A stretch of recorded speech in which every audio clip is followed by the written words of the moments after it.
to get ourselves some snacks. To get ourselves some snacks. To get done. All right, I think we're live. Hey everybody. Hope everybody's been well. This is the weekly Alaboom. It is the 27th of August in the year of the Lord 2025. This is the longest running weekly live stream podcast thing on YouTube. And I dare anybody to prove me wrong. How did your pirate tube go, you jerk? That was great. We had a great old time. Mm-hmm. Mm-hmm. Yeah, Mm-hmm. I had fun. Mm-hmm. Who showed up? Pretty much everybody. Oh, well, I'm so happy for you. It was Chad, Evan, Matt. I feel like there was somebody else too. Probably forgetting. It The was good. usual band of jerks. Usual band. Yeah, the regular old crew. It was fun. I mean, it wasn't the same. We missed you. Goddamn right it wasn't. Um, yeah, I, I don't. Do you have a commercial? You want to get out of the way right away at the beginning? Yeah, we do. We have new bits in the store. For what? BoardGameGeekStore.com. For what? The For Lost what Ruins of game? Arnak. You may have heard of it. Ah, Top 100 yes. game. I have heard of the Arnak. We did 3 sets. We have a uh I'm losing words. I'm just back from Austin, by the way. We walked through the door like a couple hours ago. Um, Well, I we appreciate you got showing up. the coins and compasses. We got the base set, which has all the what are they called? The research tiles and the idols, and a moon scepter, which I think came out amazing. You know, the little moon scepter that moves across the board. Yeah, yeah, yeah. It's really cool. Actually, I'll share a picture. Well, I did enable You uh did enable screen sharing. screen sharing, so you're able to do that. Thanks. You're welcome. Can you see that? Has started, so you double click to enter full screen mode. Is it working? No, no, oh, there it is. Oh, that's nice. Yeah, no, it came out really well. Like, because we had the pictures of it, like, and kind of, we did like a prototype, but the fact when it's painted and all glittery and shiny and stuff, it's really nice. So, do you contact the company and say, "Hey, we'd really like to do this"? Yes, yeah, we work hand in hand with the company. We get the art, we get the permission, we pay them a royalty. Mm, Yeah, it's all you know, a cooperation, got it, got it, got it. and yeah, and so that's the base set. This is the coins and compasses. Metal Nice. coins, plastic compasses. Compi? What's the plural compass? Compasses? Because I think Yeah, it would be compasses. yeah, these pieces are all deluxe already. These tablets, and I've heard this does fit in the treasure chest, which I don't have yet. Oh, Um, and then we also have the leaders. These are basically no, just, that turned out yeah, really well. yeah, I think it came out nice. And I don't say that to be just smarmy either. I think it did turn out Yeah. really well. Oh, and then I guess there's a red staff as well. I've only played Arnak once. I Once. I enjoyed it. Okay. I don't know, but nobody should ever listen to me ever about a review about a game ever. So, Yeah. um, Arnak is a pretty good game. I like it. yeah, I didn't hate my play. So Yeah, it's fun. enjoyed it. I've not played any of the expansions, and there's two now, I think. And then there's like a treasure chest also. I'm just gonna say right now, I don't really care for expansions much anymore. And Yeah, I've it's weird. Like I love expansions, but I don't. Yeah, the Arctic is ranked 28th overall, 28 out of 15,000, 20,000 mm, ranked games. Pretty high. yeah, that's not bad. It's better than a sharp stick in the eye, as we say. A poke in the eye with a sharp stick. Yeah, my father loved Me and Michelle that say that to ourselves all the time. Better than a sharp stick. better than a poke in the eye with a sharp stick. Yep. Anyway, so we got that. What else do we have? We got two promos from Lord of the Rings Duel for Middle Earth. You know, that two-player Yeah, card game that like won Game of the Year and lots of awards. a couple. Yeah. And those are hard to find. The the games. The promos. Oh, the promos. Yeah. One of them is the Shire, and one of them is it's like the dragon, what do you call it? The ram that hits the wall. It's got a name. I know what you're talking about. Yeah, Let me get the name. It's called Grand. Actually, I'll share my screen for one more minute.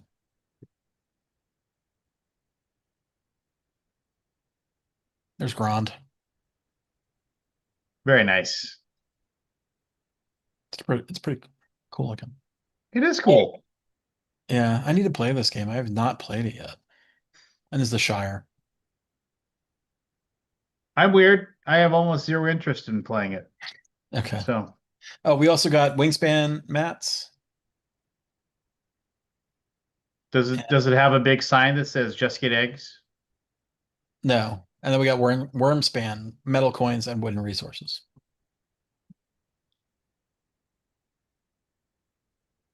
Just get eggs. Just get eggs. I don't know if I believe that. Oh, we also have Tokai. Well, this sold out already. We had coins for Tokaido. We already sold them out. We didn't have very many. And then we also have the 25-year Gen Con pin bazaar pin. We had a few left over at the after Gen Con. Hmm. You can buy those. I don't I don't think you can still turn in the rare tickets, but I'm not sure how that works after the fact, if at all. I'm not certain. See, this is a cool Uh, way you can support Board Game yes, Geek, it supports us and you greatly. get stuff. Yes, you get stuff. We have a Meeple shirt, which I like the design. Like a little logo on the back. And that was an older release. We have our family plays game shirts now too. Very nice. Support them. Got two designs here, or two colors. Same design. And hot new sweatpants for your workouts. The Board Game Geek sweatpants. Oh, there's only one picture here. I want a picture of people with someone wearing these. And I think we've talked about it, but we have a D20 dog treat dispenser toy. This thing is beefy. Like it's like in your hand, like you can it's significant. It's not Hmm. like a cheap little D20. And then the Meeple also, this thing is like, God, I feel like it weighs like at least a pound, maybe more with a rope. Like it's pretty substantial. What is that for? Oh, Dog it's a toy. dog toy. It's a Oh, Meeple dog okay. toy. Do you have a dog? I have three dogs. They might like to chew on the Meeple. My dogs are very, very, very rough with their toys. They tend to destroy them. I'd be curious how long this lasts. It says it's milk scented. Hmm. I have not smelled it personally, but it's natural rubber and cotton to promote healthy chewing and dental stimulation. There you go. My big thing with um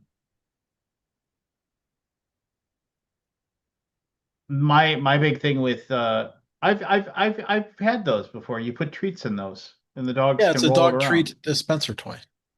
Yeah. Don't you want No, one? T20. I Only had 50 one. bucks. I had one. I had a green one of those, and my dogs ripped it apart in like 4 days. Just Like tore the the whole solid thing apart. rubber, like totally Yep. solid rubber. Oh, oh. Just ripped it in half, and then they were like chewing on it and like Yep. biting little pieces off, and I was like, all right, I'm throwing this away. It was that needed to be taken care of at that point. Um,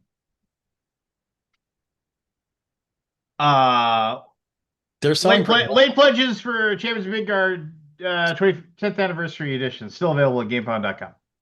Don't get left out. They're not Don't get reprinting. don't Don't get even left get. Do you behind. want me? You want to ramp me up on that? You want to amp me up on that one? I said nothing. Uh-huh. Yeah. Is it truth or no? I Are you guys already reprinting this anytime soon? it's one Let's say let's say you sell print out. run. Yeah, Yeah, and one print run. then it's done. Get it now Done. or I'm not telling any lies here. grunt big or go home. I mean, I'd rather people have talked about how amazing it looks and how the gameplay is fantastic. I I mean already that. said that to you in face to face, and you thought I was Yes, like yes. BSing. Well, I don't know. Maybe if somebody had some news they could share about it. There's a news article about it. Yeah, there is. You just want to needle me. Yeah, Mhm. I see where you're No going with needling. this. It's true, right? Yeah, yeah, yeah, yeah. Anyway, When is um, that coming out? I mean, By the way, I'm not. Well, whatever you say. What? like we have March Oh, 2026 is when we have it listed, though. I mean, let's. I mean, you know, God loves it when you make plans, as they I say. know. So, I mean, so if we pull that off, I will I'll be very happy. But I also know that chances are Yeah. By the way, we paid full tariffs for these bits. By the way, so no, you didn't. China was going to pay for that. Didn't you hear? hmm, I didn't hear those. The Yeah. bill did not come to China. The never got sent to China. I think Uh-uh. it got redirected to Uh-uh. someone at BoardGameGeek.com. Fake news. Fake news, everybody. I heard our president in chief. You know what? I don't even want to start. Yeah, whatever. We don't need to talk about Yeah. it. I have multiple initials available All right. for So I'll go 12 out of 12 or whatever it is. yeah. I mean If anybody else shows up, if nobody else hopefully shows up. Matt or Anthony or Yeah. Evan or Chad. Let me see if Chad's around. Somebody will make it. Chad Chad's will coming make to it. town this weekend. He's coming to Oh Denver. yeah? Yeah. It's ReaperCon this Big weekend. time. I've always wanted to go to a ReaperCon. Oh, speaking of I conventions, met the owner. He's very nice. Nice guy. I met the owner when Chad knows him. Yeah, Just Chad works on. but I remember I went when I was at BGG Con. This is like pre-COVID. Yeah. Chad was like, "Hey, let's drive over and check out. I can get you into the Reaper place. We can go look at their stuff."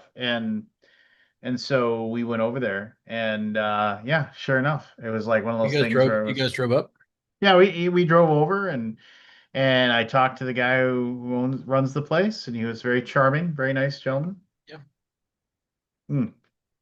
Tonight's drink of choice is sorry, that would be Ghosts? the America Pop Oh, Ghost Energy Drink. do you call those rocket pops? Yeah, they're like they're like the Is that old bomb pop. trademarked? Is that trademarked? A bomb pop thing? Yeah, I it's bet it is. trademarked. Yeah, so um I got a trademark letter this week saying, "Hey, your trademark is going to expire. Better register it. Re-register it." They last 10 years, by the way. It's only been 3 hmm. since the Board Game Geek trademark. Well, I've heard like I mean don't take my word for this whatsoever, but I've heard that like um trademarks and what have you are like the only really time you have to worry about trademarks is when you like have to defend it.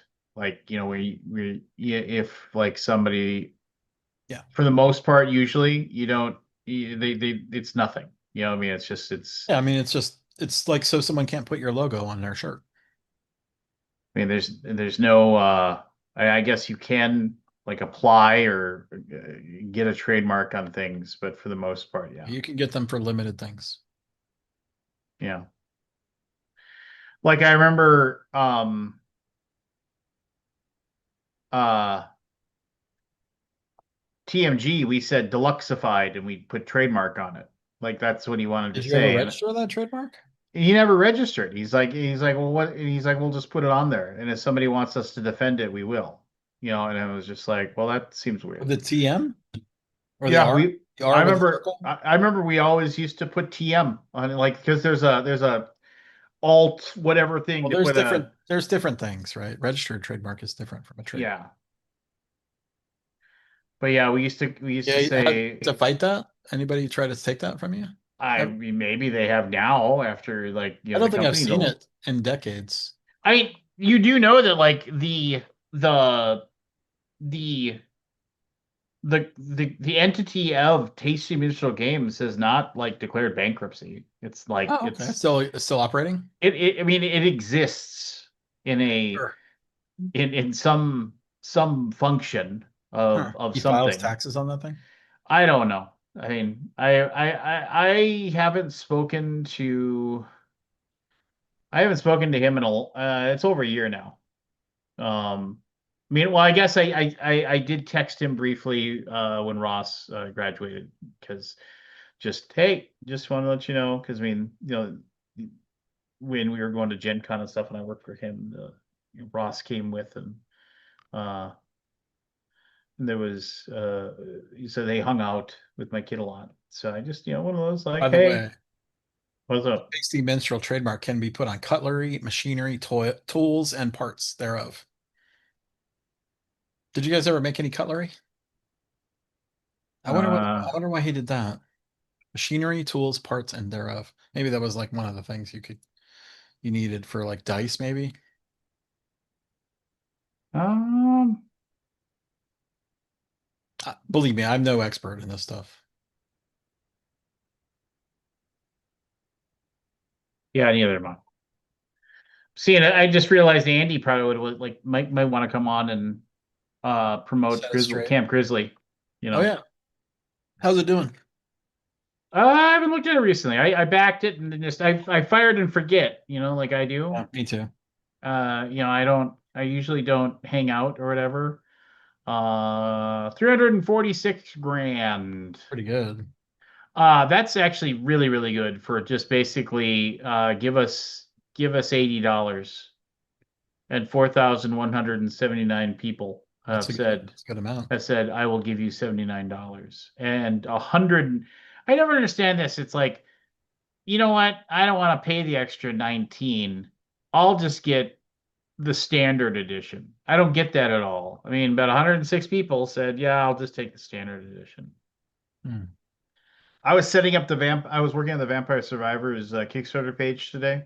Coming Oh, coming soon from the tabletop co-op slash solo version of the hit video game Vampire Survivors, probably launching in late October.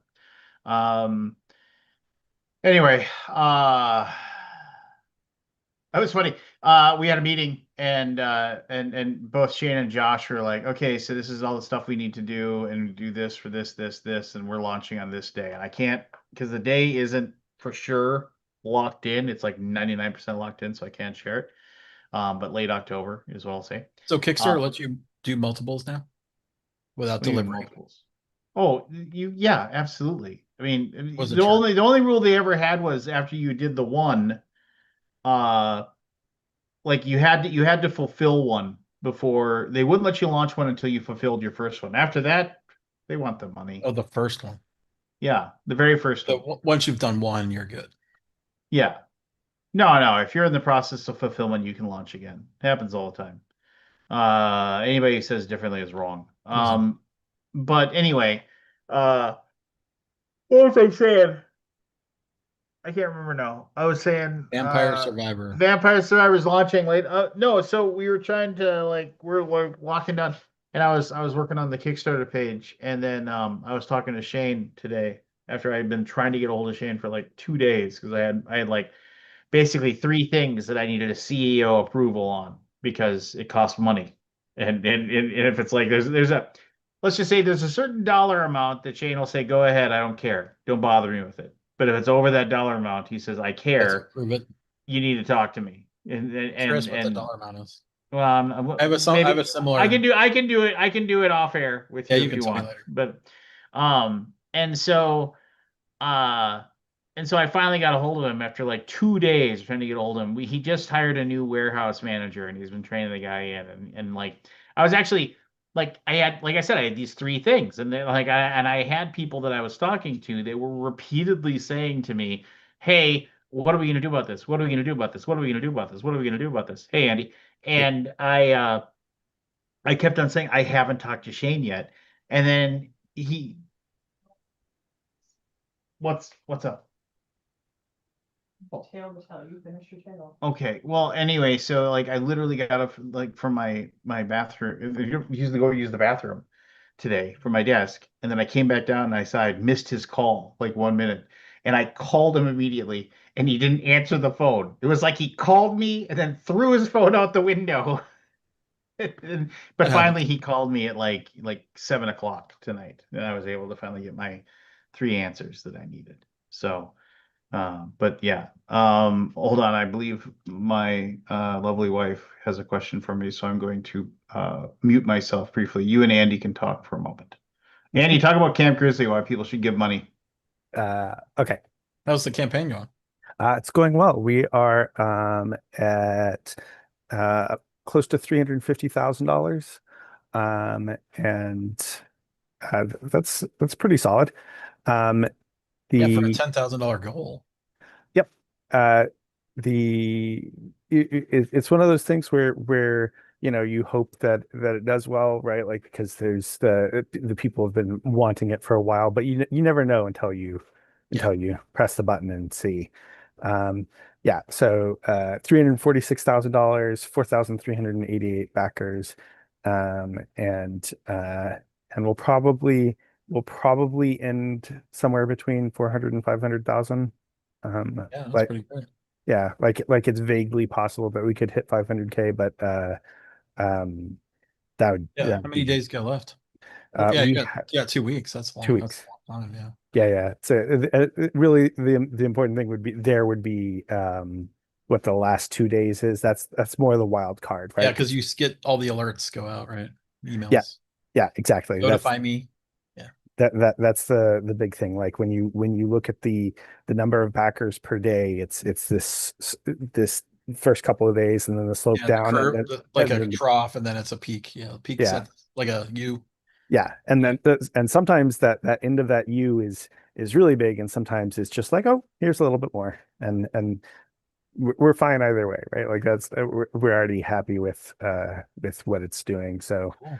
um and it's um I think it helped some to be demoing it at Gen Con because that's primarily we had three tables of Target. it going and we wanted to give people the chance to play it because it is uh Ameritrashy, but it does such a good job at telling the narrative that like if you describe it, you're just like, oh, okay, that's a game, sure, whatever. But when you play it, it's different. And so giving people the opportunity to actually try it out, I think helped with that. Cool. Yeah. Yeah. It looks like a good, successful campaign. Yeah. Yeah. Have you played it before? No, no, I want to. Yeah. Yeah. I've got the original. I pulled it off the BGG library shelf once the price went to like $500. I'm like, this Yeah. is such a small game. It could easily just disappear. Yeah. Oh yeah, Someone absolutely. could just pop it in a bag and we never know. Yeah, well, and I don't know if you've got the expansions, but the expansions were just as valuable, and it was I an don't even know what smaller I'll have to look box. and see what's in there. Yeah, because we would have combined it because we Yeah, don't really keep expansions as separate boxes up BGG library. yeah, yeah, no, But and you definitely could, right? Like because the expansions were mostly cards, and a yeah, I'll have couple to take a look and singles. see what I've got. Yeah, and so like people still have the old one up for a lot of dollars. And to be fair, the new one's not going to be available for, a Another while year. yet. Yeah. Like we still have to finish the campaign and then print it and ship it and stuff. So Yeah. I don't know. How about you? What have you been up to? Well, I went to Austin this weekend Yeah, with my wife. She had a job thing to go to Austin, so I tagged along. Austin's pretty awesome. Austin is awesome. yeah. Do you Such a have different city than Dallas. It's like yeah? it's cool. You know what I mean? Like there's a lot of cool stuff. Did you have Mostly. barbecue while you were there? No, we didn't do barbecue, but we did a lot of tacos. Like we're like taco hunting. Yeah, that's fair. We went to a place called Moonshine, which was pretty good, which was not tacos, but it was like just good food. Um, we went to the movies. We went to an Alamo Draft House. Do you have Alamo Draft House nearby you? I know it's a chain of movie theaters, but it's basically a place where you can just order food and like have drinks and like it's a lounge chair, like you're just hanging out. We went to a Um, movie. yeah, not by me, right? Because I'm in Albany right now. So Okay, yeah, but I've been to uh you know movie taverns places like that. before. Yeah. Yeah.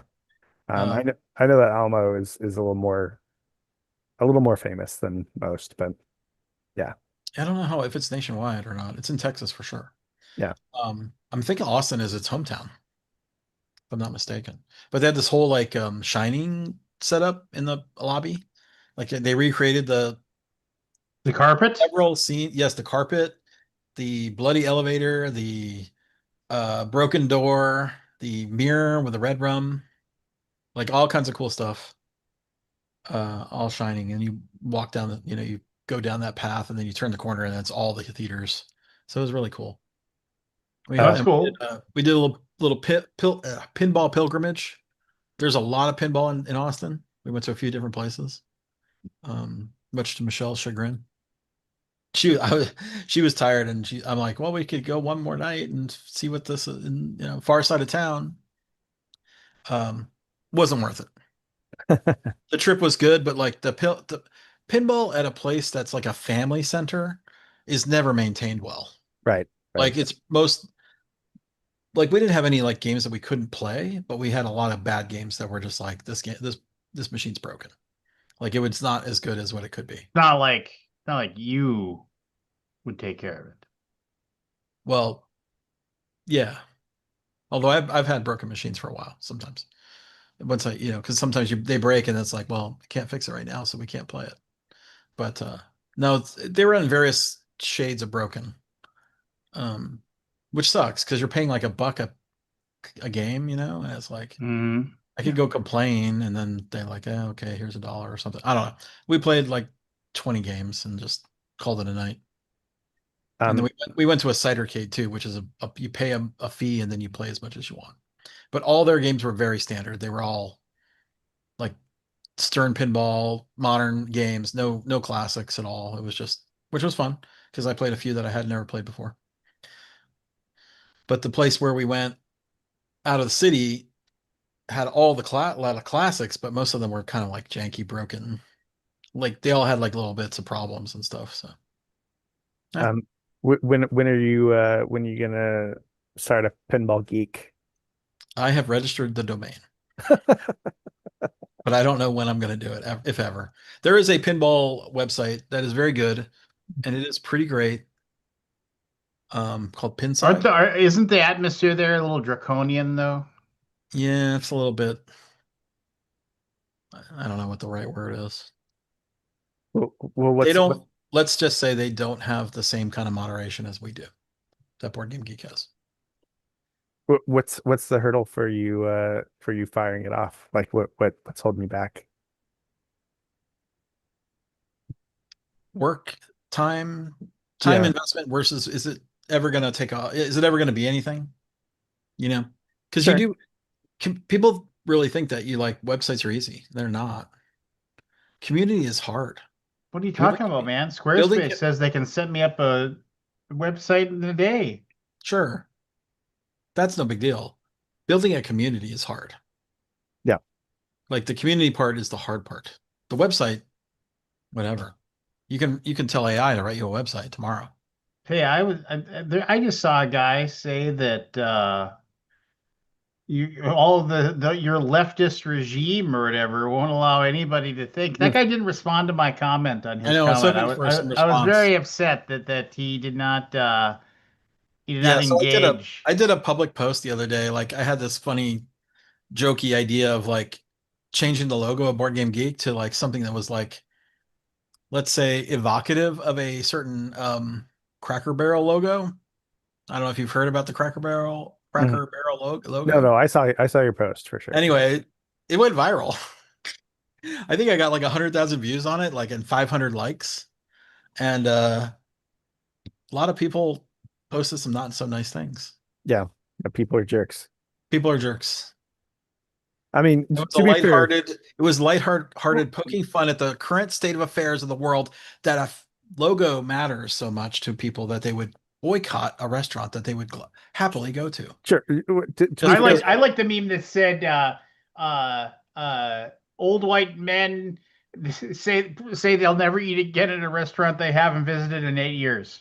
exactly. Like I haven't been in like a decade. I would I've never never. seen one. There's Oh, they're nothing up all over the here. place here. They're all over the place here. We saw like at least 10 driving down to Austin because I was like in my mind because I posted it like on the drive down and I started getting like all these notifications like you're someone replied, someone replied, like all these like I'm like, holy cow, this was just like a one-off like joke. no, but it's a lightning rod topic, right? Like Yeah, it's it's the such a thing. ridiculous thing. By the way, they backtracked on the whole thing. Yeah. They put the logo back or That's whatever. They're that's not. that was disappointing to me. I That know. I'm was like, just what? It is disappointing. Stand firm. Uh, I agree they should have stood firm. I can see the argument for being like, oh, okay, we already got the publicity that we wanted from changing the logo, but we don't actually have to change all the We don't store actually have to change signs. the logo. Yeah, basically they might have saved themselves like a couple of million that's dollars. that's what there is a huge belief in the conspiracy theory that that's what New Coke was all about. To Was to that see. So, they were like, okay, we're no, gonna they change. wanted it. They wanted to make new Coke. So no, they said because they were already winning, they switched to New Coke.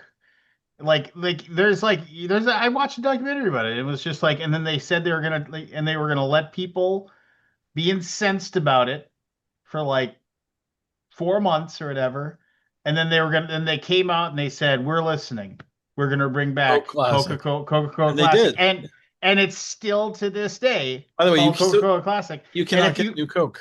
here's the thing is that it uh it was like it it was like basically Coke, Pepsi were like this, Were they? and I always then thought it was Coke, Pepsi. no, Like but the gap was way the sales wider. were like this, because No, I Pepsi don't was think they doing were this either. whole like young, hey, we're appealing to the young crowd, this kind of thing or It's a whatever. choice of a new generation. Yeah. Yeah, there you go. And so then they went to New Coke, and then basically Coke went to here. And when they said, we're listening, we realize we're bringing back Coca-Cola Classic, it was, and I went to here. It was like, bam. And it was Yeah. like, and Pepsi's never come close. And as of right now, Pepsi is like behind Mountain Dew and Dr. Pepper for like as far as like the most popular sodas. So, you know, I like Pepsi. I think Piv Extra is making a comeback though. So, I mean, There's see. 1.9 billion servings daily across 200 countries of Coca-Cola. That's a lot of Coke. And I know I've shared this factoid with you guys before, but like if McDonald's was a country, McDonald's would be like the third biggest consumer of Coke. Of By the way, we went to Buc-ee's on the way down a couple times, and like there's no Coke products at the fountain. My Which I don't remember Costco that. finally switched over to Coke products. I don't remember that being that way, but maybe I forgot. I, no, I was. I mean, seriously, I was like excited about that because like when we first went to Costco, it was like, "Hey, Coke," and then like the next time we came, it was Pepsi, and I was like, "What the hell is I this think it's crap?" Pepsi. Is it still Coke or Pepsi? And now and then I heard that Costco is switching. Like they're like, "Oh yeah, Costco's going to switch over to Coke, nationwide or something like that." And I was like, "Well, why isn't mine?" And then like when we went to Costco the other day, it was like there they were, Coke fountain machines, all the Coke Zero you want to drink. I'm surprised it's not Kirkland.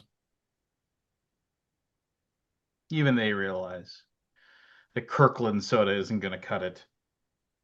When I pay my $1.50 for my hot dog and a soda, now I can have a You got a soda and cold a hot dog for $1.50. $1.50. Yeah.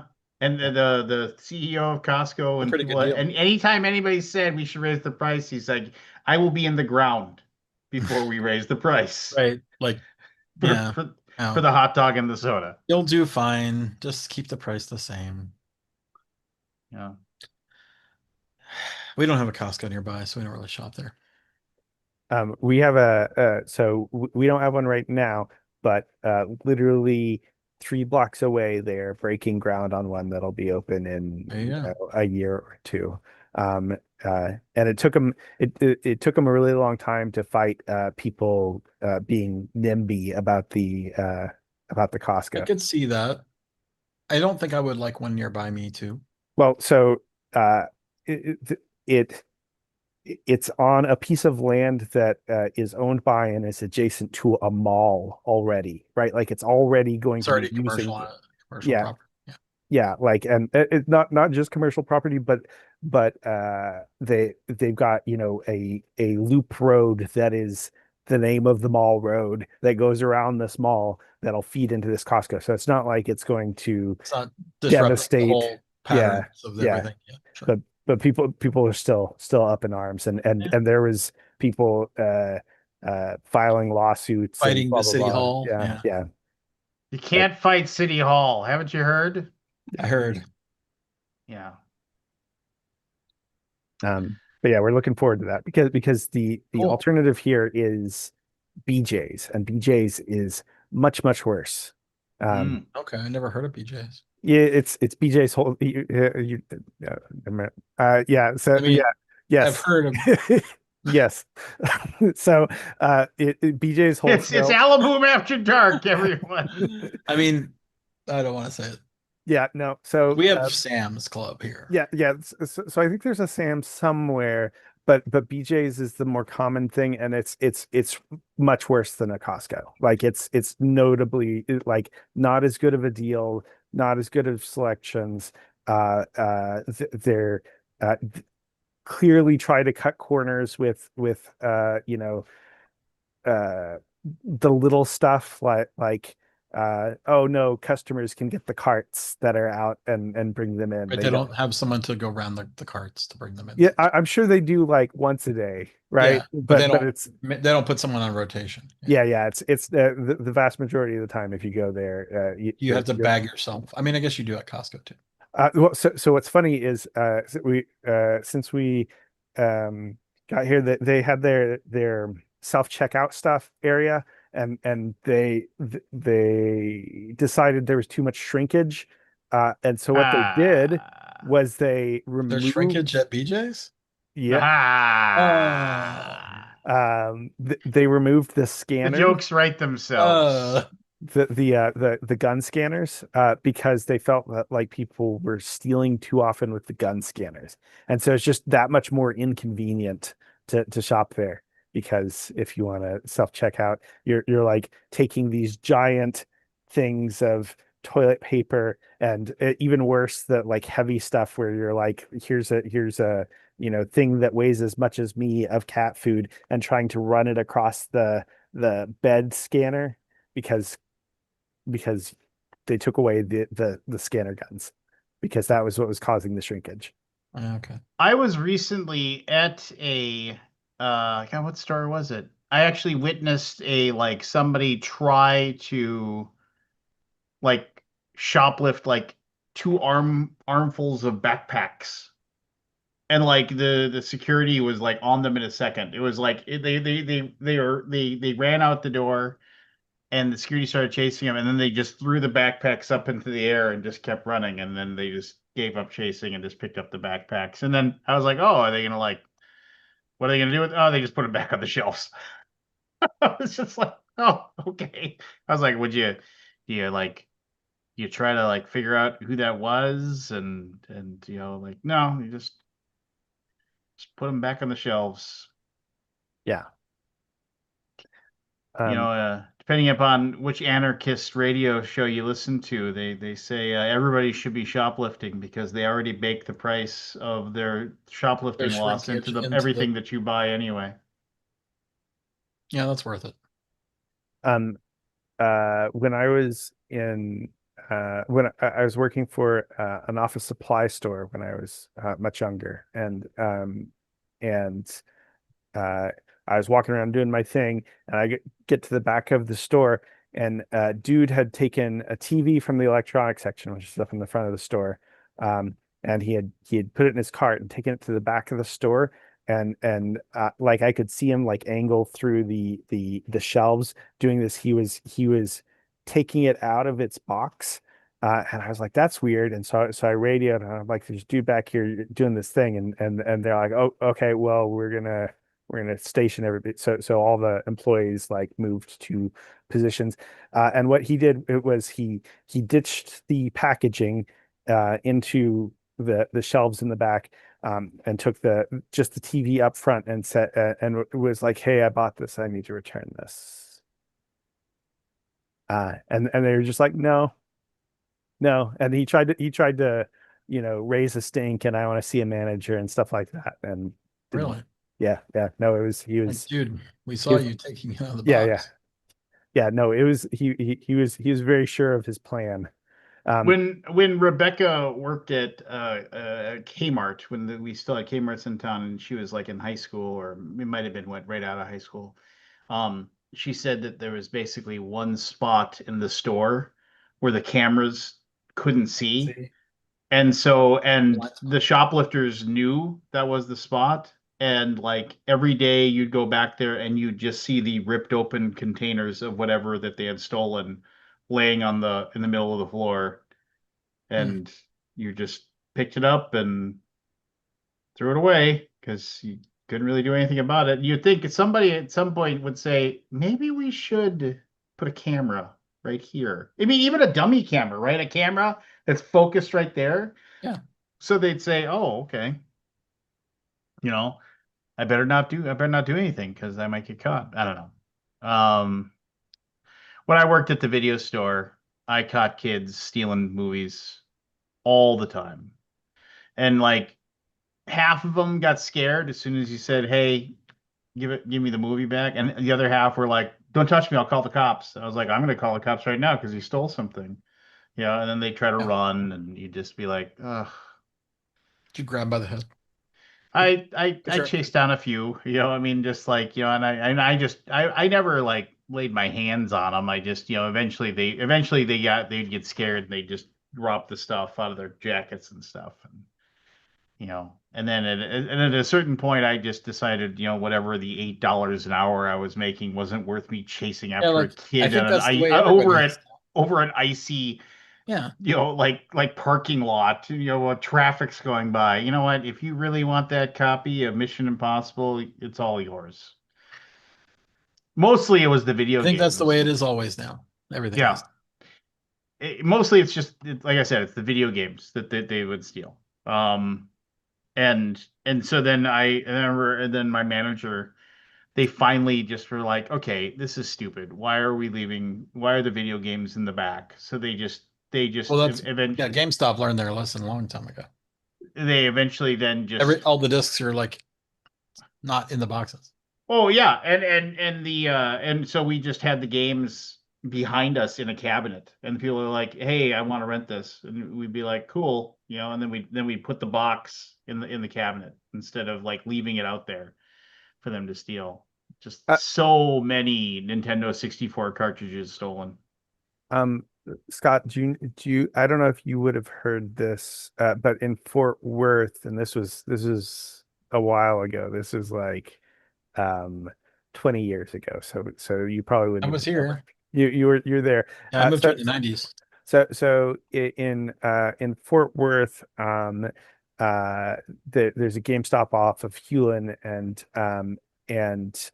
they got robbed in the middle of the day. The people came in, put up closed signs, and Oh, and forced the employees to just chill while they stole stuff, and then left, and it hmm. totally worked because they put up those closed signs, They and just yeah. And they think it was an inside job. It was my understanding at the time, right? Like I've done zero follow up since the Hmm. 2 week period around that thing. But the understanding was that they came in right when something was being delivered, and that there was too much like foreknowledge about what was where stuff was for it not to have been like informed theft. hmm. I do not remember that. Yeah, But the world was a different place, right? We was weren't instantaneously informed of every little thing it's true. at It's all true. times. Yeah, yeah. Like I got an alert this morning about the shooting in Minnesota and then I went to look at the New York Times, or it was all not even there yet. Like I'm like, did this happen? And then of course it did happen. But I only heard it from like a person who reported it through my Yeah. Facebook post. Yeah, I'm not going to talk about that. Otherwise, I'll just get pissed. So, You're gonna get mad. Yeah. uh, I don't blame uh, you. um, not that I shy away from politics on this channel. I Sure. just, We're going down a path. yeah, exactly. Um, what was there was I can't remember. I'm trying to remember. You know I what do. Minnesota could use to solve all of its crime? No, I was thinking about like when I worked at I know I told the story about so I'll tell the quick version of it. When I worked at this gas station, which was like one of the worst jobs I ever had, man. It was like so boring. And um but when I worked at this thing, I basically, we had snacks and stuff in there, but for the most part it was, I sold cigarettes, newspapers, and um and like like we didn't have a hot dog machine or anything like that. I mean, there was nothing like that. It was just Oh, so hot dog machine. no hot dog machine or anything, right? And so, we had like, just standard stuff. And it was actually attached to like a service station as well. So I mean, there was a lot of times people would come in to get their like they have getting their car fixed or whatever, and their car would get fixed and whatever. But anyway, so at the end of each night, I uh you would do the books for the day. You take all the money, like, it's like you take all the money and you total up all the money, and you write down, and basically it was like a deposit slip kind of thing, but we didn't actually deposit the money. The guy would ask me, and then this is back in the old chunk days of credit cards and stuff, and The knuckle busters. yeah, the knuckle busters. And so yeah, the whole and Chum. so with did the whole thing, right? I mean, like the whole the process, and then total up all the money, uh put it into this bag, like into basically a bank bag, zip up the bank bag, lock the bank bag, uh, and then there was a fake tile on the floor in the thing that you'd pull up the fake tile, and there was a floor safe, and then you'd unlock the floor safe, open it up, and you'd put it in. Now this is back when like nobody, I mean, very few people used cards, right? I mean, it was like we got tons of checks and tons of cash. I mean, like I would be putting, thousands of dollars of cash into this bag every night. And it was and like literally it was one of those things where total it all up, put it in, total it all up, put it in, and did that day in, day out, day in, day out. And then I remember one day, and it was like, and I worked the night shift. I would go in at like 3 or 4, and I had to work till midnight. I've told this before, one of the things that sucked was like as long as people kept showing up to get gas, I had to stay open. I couldn't shut down. So if it was midnight and then there was somebody pulling up, I mean, one time like I had people there till like 1:30, and then my boss was like, "Why do I got to pay you all this overtime?" I was like, "Well, because you told me I can't shut down if people are giving you money." And he's like, "Well, it isn't worth it for me for you to be here if I'm paying overtime." I'm like, "Well, what do you want me to do then?" It's like, well, within reason, I remember that was a dumb argument to have with that guy.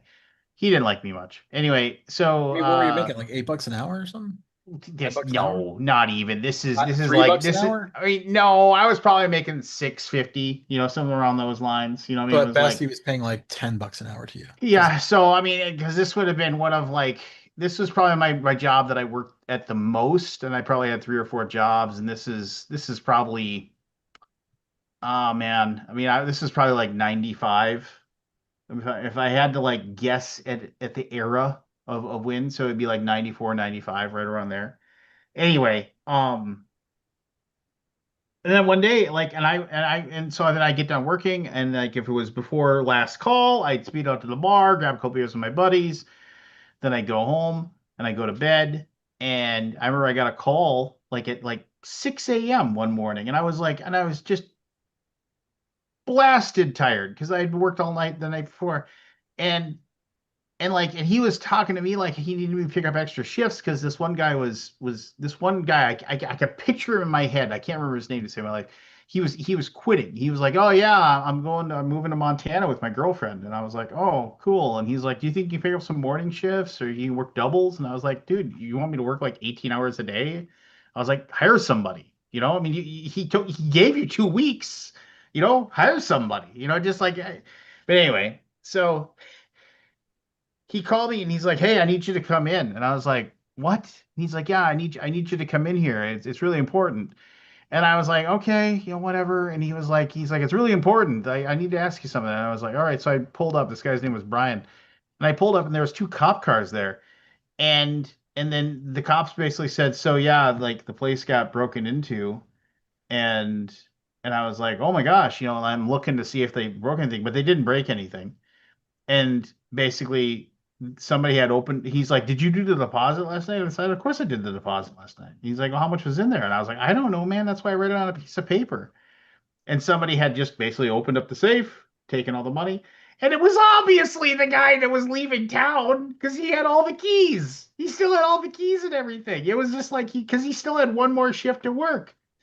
And then so he just left a day early and he was driving out to Montana. Good luck finding him. He'll just say, "Nah, it wasn't me." And I remember he was just like, and then after that, like he was just like, "Yeah, I mean," he's like, and I remember he just made that guy just made my life miserable for like day in, day out. Like and then the other like shift manager just made my until I finally quit. And then I ran into him like years later at a bar. I ran into him. I was like, "Hey Brian, what's going on?" And he's like looking at me and he realized he's like, and he's looking at me, and then he got really pissed. He's like, "Did you steal that money all those years ago?" I was like, "No, I was like, it was the other guy." I don't know. It was like one of those things where it was like it's so obvious. It's like the guy that isn't good. I said, "I guarantee you." Let's say his name was Wyatt. I guarantee you, Wyatt won't show up for his shift on Friday. Oh, look at that! He didn't show up because he took the 4 grand and left. Idiot. Just ah. Anyway, da da da da da da. Another crazy job Lance had in his Yeah. life. yeah, I know you've got a lot. You should do a memoir or something. Ah, I've had people have told me that they're like, "You need to write all this stuff down." I was Yeah, like, you "It's got more not really stories. that interesting, though. It's Maybe the it's altogether it would be interesting. maybe Oh, I don't. I started listening to speaking of books, um Dungeon Crawler Carl. I've heard this good. It's I've great. read them, My and then first hour is great. I've only got an hour, been into an hour. it is surprising that So, that guy has been able to write 8 books or I whatever know, it I'm just is. like, I can see where this can go. And I'm like, you've got it. Yeah, I could see the 8 books because it's not like, I mean, at least the parts that I've seen so far, it's not glossing over things. It's getting into the nitty gritty details of this world.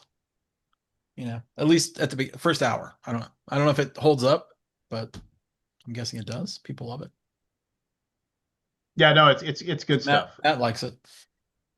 No, I will back up your that's My a good first choice. impressions. Yes, that is it. That is. Michelle didn't like it at all. Oh, really? It's not Well, really made for. I don't really like Michelle I think you anymore. have to be a Eh, gamer to enjoy it, right? Because there's a Yeah, lot of things that just go like she doesn't get it. my son got into it. Yeah, I mean, if you're a So gamer, it's got a lot of gamer stuff in it, at least in the beginning. I read, and because somebody suggested this to me, and I forget who suggested it to me, but I read a um a God, I can't even talk. I read a book because somebody said, "Oh, it's like you enjoy, like cosmic horror or existential horror stuff," and I was like, "Yeah." And I mean, and he's like, "You need to read this book called The Croning," and I was like, "I have no idea what you're talking about," but I found it and it's like it was written in like 2004 or something like that, and I found it in my library. Which It's just called The Croning, Croning, is and it about a witch? I mean, if you want me to give stuff away, I will. But Oh I mean, no, I don't want you to. it is You the could premise. The basics. premise. This is the premise. The premise is it's this guy who's in his 70s, and he's a geologist. He's in the twilight of his life, and he's kind of looking back at his life, and he's thinking about what exactly he's done with his life, and then he's realizing that like there's certain spots that he doesn't remember exactly what happened anymore. And then he's like, is it because I'm old? And then he's starting to slowly realize that all of these moments that he's thinking about, they have to do with his wife. Mm, And he's the crow. slowly but surely kind of figuring out maybe like there's something weird going on. And that's all I'll leave it at. And I got done and I was like, it's like 340 pages. It reads quick.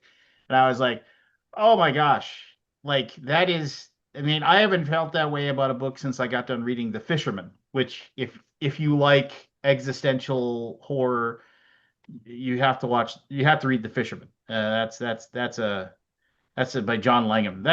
Somebody turned me on to John Langham, and I've read everything that guy's done. He's got another short story collection coming out soon. Really, really good stuff. So I'm uh I'm excited. I mean, I was like, that was a good book, and it like it's rare that I read a horror novel that still leaves me unsettled after I get done reading it, and that one left me feeling unsettled.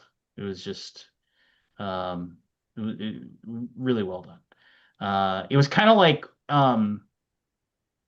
uh when I read Stephen King's last collection. I went off and blathered about how good that one was as well. And there's a lot of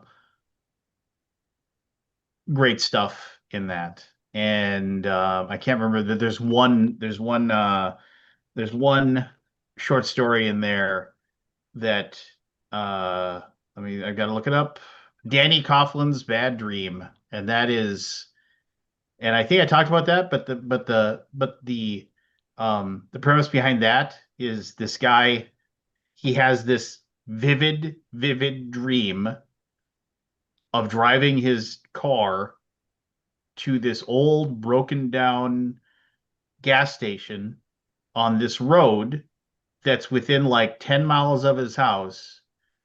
And in his dream, he goes there and he finds a dead body.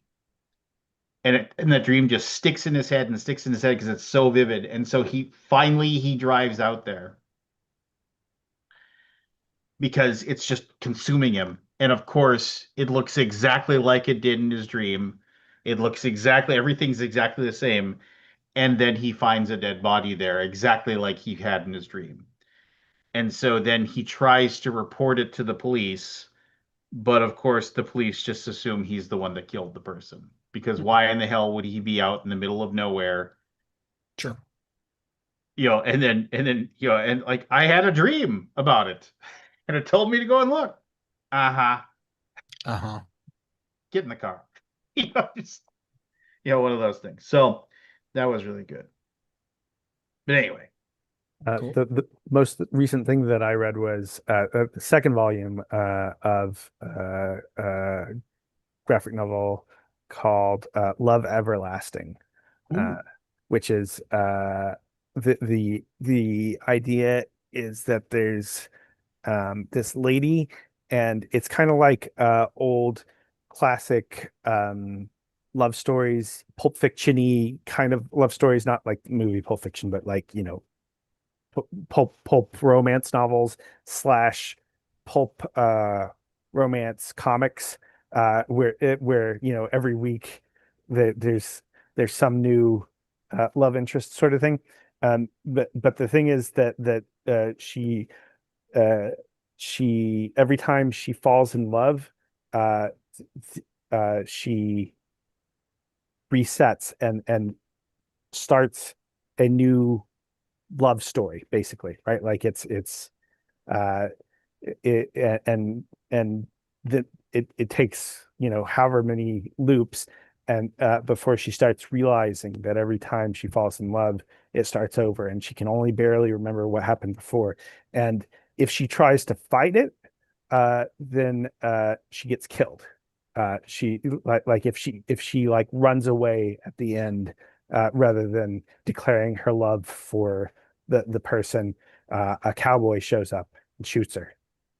And so it's about trying to figure that out. So it's kind of got this, it's doing this cheesy, like, you know every 10 pages is a new love story thing, and it just entirely, different tropes that you would see in those things, and while she's trying to figure out what's going on, and trying to uh not succumb to it, basically. gotcha. Is it always a cowboy? It is always a cowboy that kills her, thus far. If she does the thing where she doesn't declare her love and accept that the world resets into a different love story in a completely different year, different time, different person, different family. The only thing that's the same is her name. Like she looks the same and her name is the same, but everything else, her parents, the person she's falling in love with, those are all different. And then the other consistent thing is if she doesn't say that she loves the person when it comes time in the story for that to be appropriate, if she runs away instead, this cowboy comes and kills her. Hmm. Weird. Yeah, it's a weird book. I appreciate the difference of the premise. I sent my kid off to college and I'll be right back. I gifted some of the classic graphic novels that I think just stand the test of time, and I included The Long Halloween and Dark Victory, Jeff Loeb and Tim Sale Batman, two graphic novels. They can be read separately, but Long Halloween is definitely like part one, and Dark Victory is definitely part two. And I reread those because they're just so good, and they're just amazing. Um, Makes me mad that Tim Sale is no longer with us. He basically his art style was what the Batman the Animated Series was based on. So Yeah. the my Dr. Freeze tattoo is is Tim Sale art. Yeah, anyway. Well, now I gotta check out that. I'll have to check out that your graphic novel. I'll have to check that out. Love Everlasting, yeah. No, Yeah. there's a lot of really good graphic novels. Like I like superhero books too, but there's a lot of good not superhero stuff, and I appreciate a weird premise on occasion. Like there's Have you ever read Why the Last Man? I have not read Why the Last Man yet. That Ye- we have that, but I have not read it yet. There's a bunch of stuff I that's sitting waiting to be read. Why the Last Man is that's not a superhero, and that is one of those. I'm going to come up with this really really cool premise, and then and the best part about Why the Last Man is like it just like it's like this whole idea of like oh and this is not necessarily how I feel, but I did like the premise like they talk about the premise of the fact that like you talk about how the hierarchy is the patriarchy of the world is like basically destroying the world and all these things and it is by all means it is uh but it does do a good job of like okay so just completely remove men from the world because there's only one because like and it's basically it's end of days scenario type of thing going on and and yeah the world's still screwed even without men. Okay. Just because humans unfortunately are still humans, regardless of anything.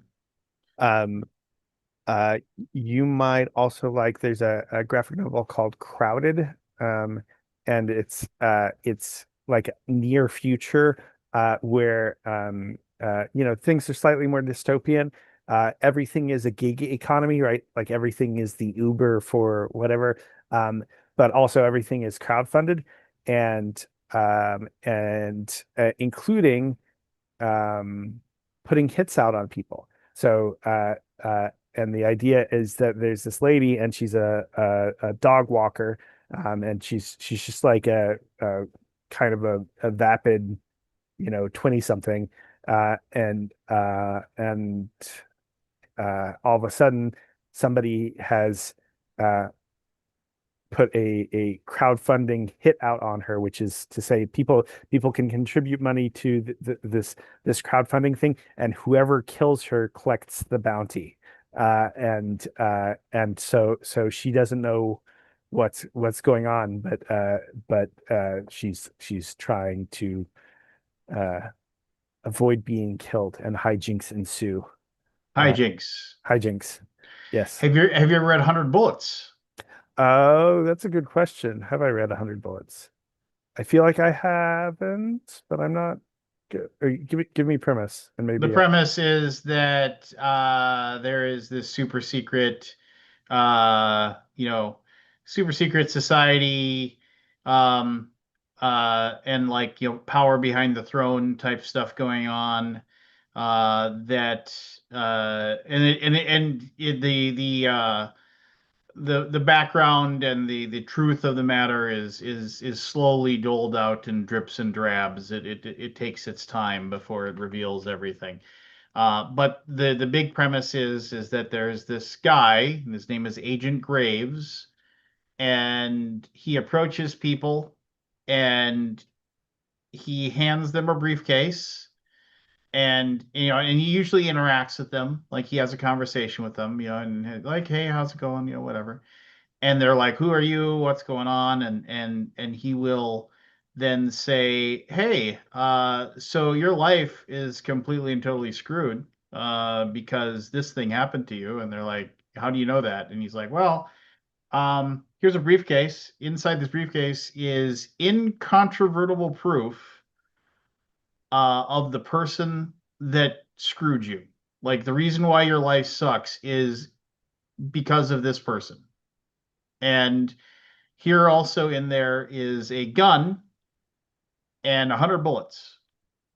And if you use that gun in the commission of a crime, doesn't matter what the crime is, you will not be arrested.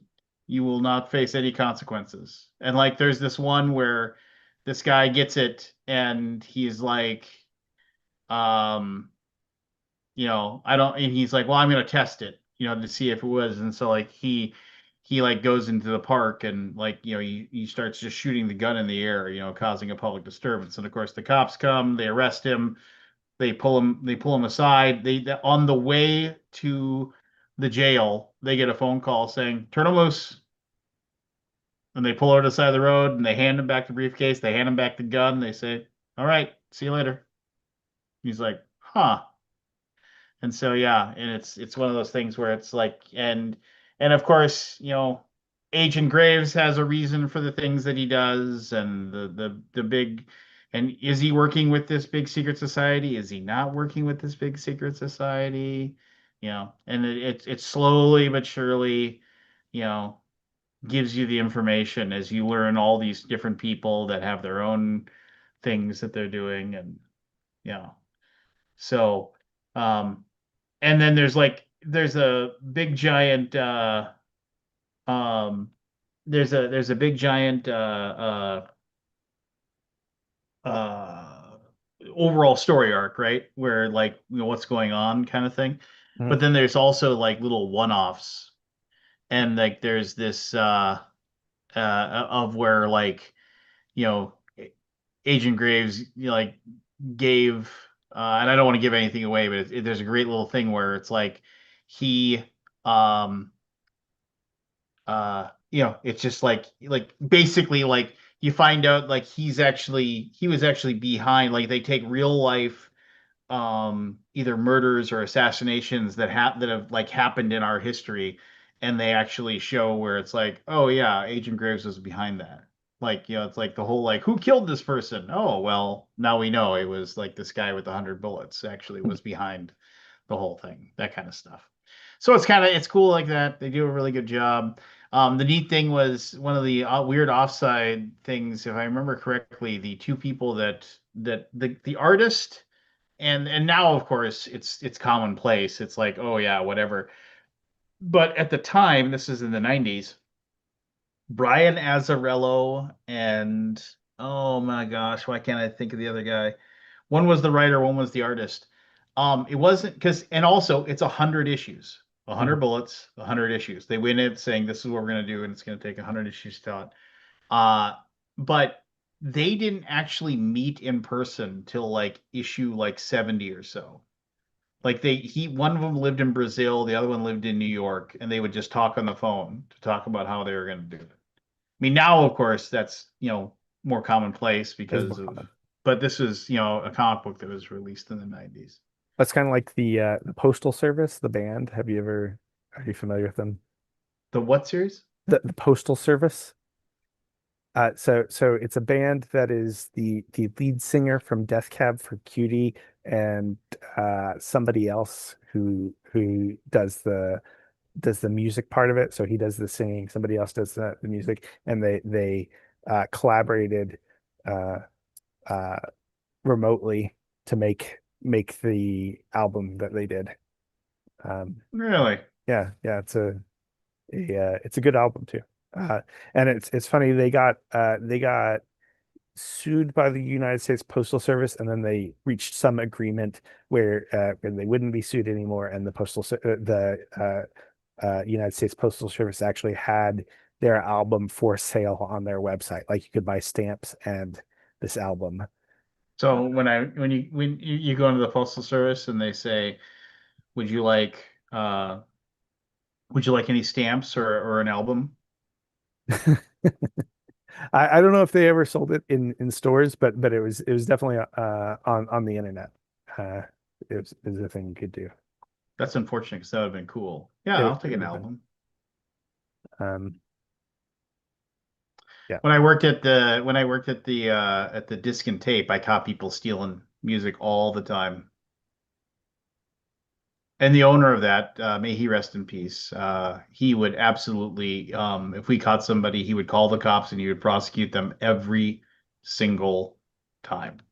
He was he had yeah, he did not care. He did not care a if it was a 25-year-old ne'er-do-well or a 13-year-old crying, junior high student. He was Mm. like, nope, the cops are coming. You sit your butt right there. And he would just stand over them. I was just like, ugh. It's a bit harsh. I mean, like, Yeah. you know, it is also not stealing bread, right? Like it's not. Yeah. Well, unless it was the album from the band Bread, then it would Sure, be. sure. But yeah, no. God, how long ago did that guy die? Passed away.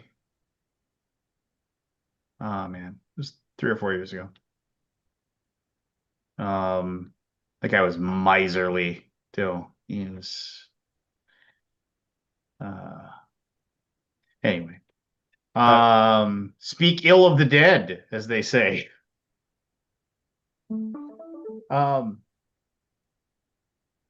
I just went to the postal service, the U.S. Postal Service site to see if they still sold that album, and I'm not sure yet because they've got a lot of pages of stuff. But because they had D&D stamps, they have like a D&D T-shirt that you can buy on the um, United States Postal Service website right now. um, Blue Tanuki said, read some good reads, Dungeon Crawler Carl, and All the Fiends of Hell and The Man Who Saw Seconds, which were supposedly I suggested those. And I'm just gonna say, All the Fiends of Hell is a really, really, really good book about what if an alien invasion was absolutely, completely, and totally really dystopian, like an awful and um man, oh man, that book does not. That is not for the squeamish. That book does not hold back its descriptive language when it has to talk about people dying. It gets in there and chews up the viscera and lets you read about it and imagine. So, but it's a very good book. If you like a horror novel, very good book. Anyway, hey, anybody play any games lately? I played Fromage on Sunday. I played that once. I appreciated that you're constantly doing something, right? Like you're constantly like Yeah. Yeah, engaged with like it. 90% of the time. Yeah. Unless you mess up and commit all your workers for like a Sure. too Yeah. much. Yeah. That's a But good yeah, game. yeah. Mhm. It's and what you're doing is, relatively simple, but you are like, locked in while Yeah, you're you're not doing really it. I paying appreciate attention that. to other people. I mean, until your board comes around and you're like, God damn it, why'd you block me here or whatever. Yeah. Someone takes away your move or your table or I whatever. have I have absolutely nothing against that game. I think it's just fine. Uh, there was something about it, like aesthetically, that I can't put my finger on it right now. That just did not, it for whatever reason, it didn't click for me. Um, I thought the little worker pieces, the plastic, just it felt cheap. I guess I felt like they should have just gone with wood pieces. But I mean, I understand if it was cheaper and But they blah they blah blah blah blah. But you But need to have the little, like the reveal. had to sit on top of it so that you could poop out the cheese later. yeah, but you can do that with wood. Um, to have little It's cup pretty hard. shapes yes, you Yeah, can, but it's not yeah. that's I not don't super know. efficient. Uh, I I said what I said. Just- you're just anti plastic. No, I'm not anti-plastic. As a matter of fact, Vampire Survivors, launching soon from Gray Fox Games, will have lots of plastic in it because the deluxe version of it is going to be like acrylic bits. I mean, it's all going to be like bright, shiny, like the hundreds of monster tiles that you're going to get I mean, those are all going to be super cool acrylic bits. So I mean, I have nothing against acrylic I plastic bits. I just there's sometimes when and I might be grumpy old man yelling at clouds here, but I'm like, I mean, it's just like it's I've always just kind of felt that like you know, if it's a euro, it should be it should be wood, you know? I mean, I just that's just maybe that's just me. You know, I mean, and it's just and if it's Ameritrash, it should be tons of plastic bits that are, you know, that are annoying and whatever. So, but anyway, hey Maddie, Yo. I mean technically we have enough to play a game of initials now with Matt here. Technically. Technically, Hey, Matt, I I have started Dungeon Crawler Carl. I think I told. Yeah. Have you read them all? Uh-huh. Twice. Wow. all like 8 books, 7. 7. When is the video game coming out? Or the movie? It's going to be a series. That's pretty cool. Seth MacFarlane signed it. So it's gonna be animated, maybe? No, but there is a webtoon on right now. Oh, okay. One of the I'm coolest enchanted with things. it. Pardon me. I'm enchanted with the first hour. It's very good. It is. Well, and if you're listening to the audiobook, yeah, Yeah. not the audio immersion tunnel crappy version, right? No. Like you're not hearing explosions and shit like that. Okay, good. So That one's just it's too much. But it it for me it jumped another level when I realized it's one guy. Oh, he does all the voices. Yeah, Jeff Hayes Okay. from He's pretty good. Donut to Oh, Jeff Hayes. He almost sounds everybody. like that Warburton guy, He does. Yeah, for the Patrick Warburton. Patrick Warburton. Can I give you a little bit of a not a story spoiler, but uh Sure. uh Patrick Warburton makes an appearance in a later book Yeah, as a voice actor. he sounds like him. Yep. It's cool. What's the No, name? it's really it's I think one another really cool thing actually is I've been kind of on the lit RPG thing lately, but um there's 3 series that I really have become endeared to me.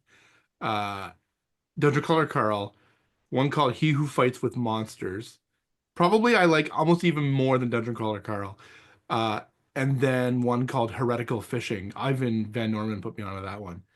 Um, the cool part is there are references in each one of those books to the other series written by different authors. Oh wow. It's so neat. I guffawed when I heard one of the first ones. I'm like, what wait, what did they just say? I rewound it and I was like, oh my God, that's hilarious. Yeah. Hmm. No, I really Dungeon Crawler Carl was my Ryan, my office mate, put me onto those a couple of years ago. And I was just like, what the hell is this? Like, Pretty fun. yeah. My Snow, one of my graphic designers, she went to a pub trivia night and her team name was the Royal Court of Princess Donut. Uh, and they didn't read out the team names until they were giving out the prizes at the end of the night. And when they read out Snow and Greg's team name, somebody else, one of the other teams, just started cackling in laughter because they recognized the name. It's funny. How was the drop off, Lance?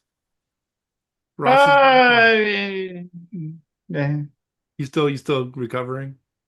Yeah, I mean, I mean, I can talk about it like offline. I mean, it's just you know, it's fine. Everything's fine. Nobody's like, it's just you know, to uh, uh, what's what we're looking for here? I mean, just because let's just leave it at that. Everything's fine, but I mean, to go into detail, I'd have to do it offline. So sorry.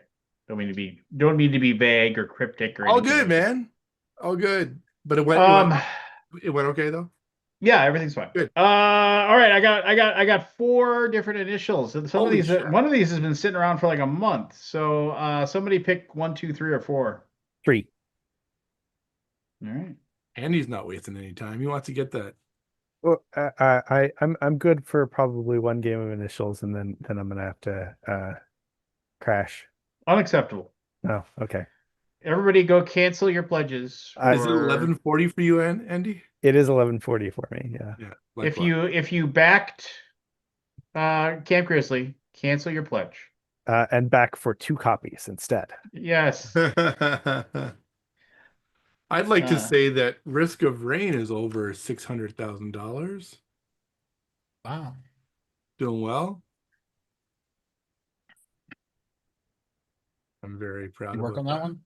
Yeah. Well, not me personally, but we did. The royal we.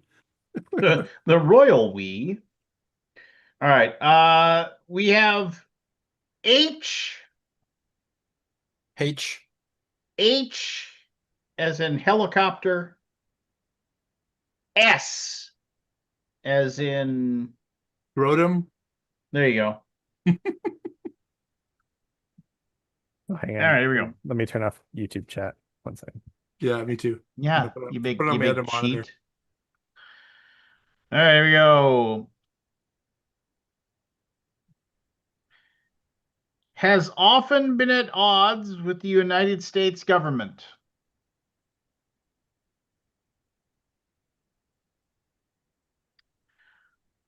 Number 2. Authored 2 successful books in the 1990s.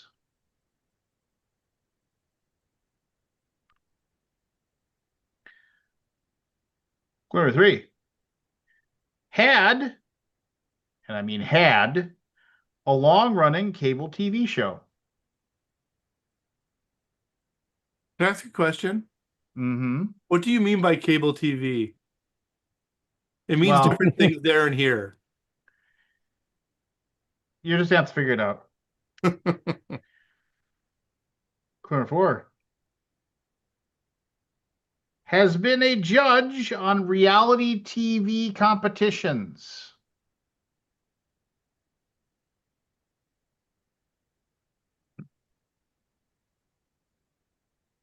Number 5. In 1994, Andy. announced. Go. Somebody say Uh, the name. Yeah. Howard Stern. Howard Stern is correct. Well done.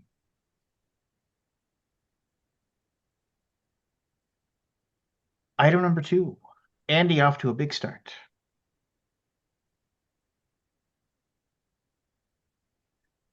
Number 1. Has appeared on Saturday Night Live. Matt. Andy. Ooh. I think it was Matt, but I'm going to have to go to the tape. I just said nothing, so Yeah, I know. You're out. yeah, I'm out. It's okay. Hopefully, I mean, Matt, that was pretty close. I didn't even hear Andy, but Matt gets it, and it's the obvious one, and that's not actually the answer. It's a hidden one, and then I'll get it later. Matt was first. Harry Shearer. And clue number 2. Andy could buzz in. Oh yeah, Andy, do you want to go? No, I won't wear clues now. There's less Clue number competition. 2. Has been a part of a reality TV competition.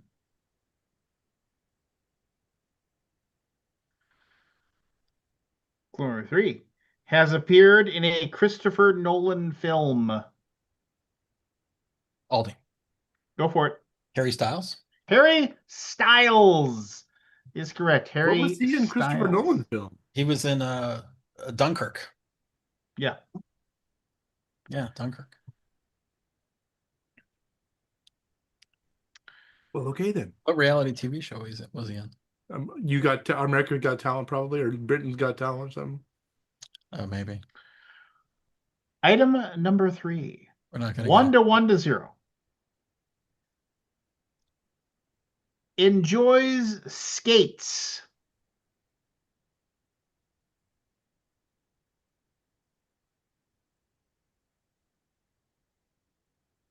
Clue number 2. Variations include smooth, small eye, great, and Carolina.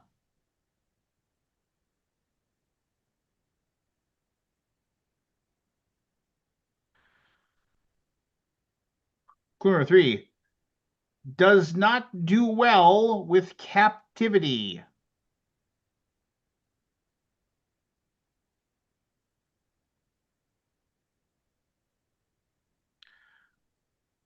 Clue number 4. Has never been involved with a human fatality.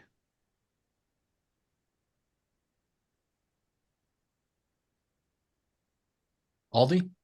Go for it. Hot sauce? Eh. Dang. I know why you said that. Good one. Yeah. Didn't make some of the clues didn't make sense, but you never know what lands. Clue number 5. Oh, Dick. Clue number 5. Their teeth are commonly found as fossils.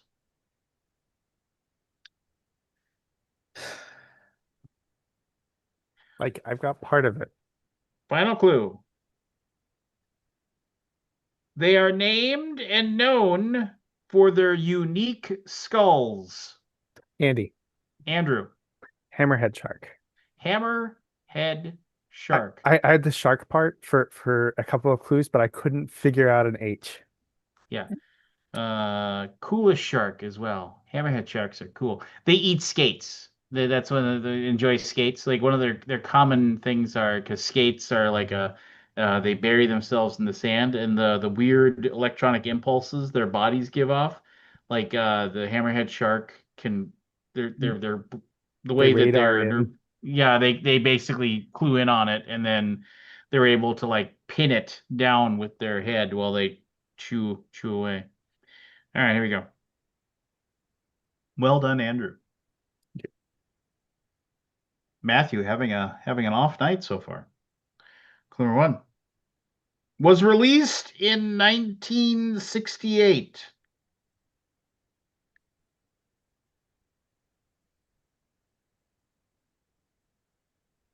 Clue number 2. It rhymes. Andy, Andrew. helter skelter. Helter Skelter. Yeah, I almost had that one I off, mean, I off had the that first at Helter the one. beginning. I Skelter. forgot about it. Helter Skelter. Andrew, crushing it. Clue number 1. Has appeared on BoJack Horseman, 30 Rock, Drunk History, Unbreakable. Unbreakable. Let's start over. Number Unbreakable 1. Kimmy Schmidt. Yes. Has appeared on BoJack Horseman, 30 Rock, Drunk History, Unbreakable Kimmy Schmidt, and more.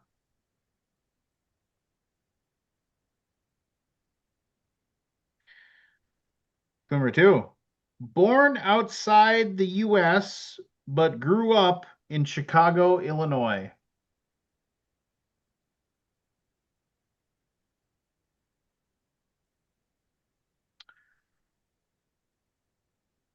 Number 3. Had a film role connected to Billy Joel.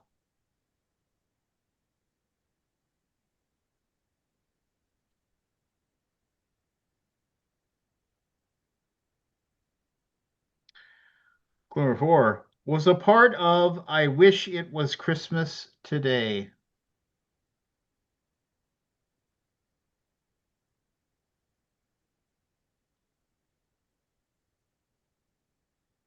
Clue number 5. Was briefly the replacement for Tina Fey on Weekend Update.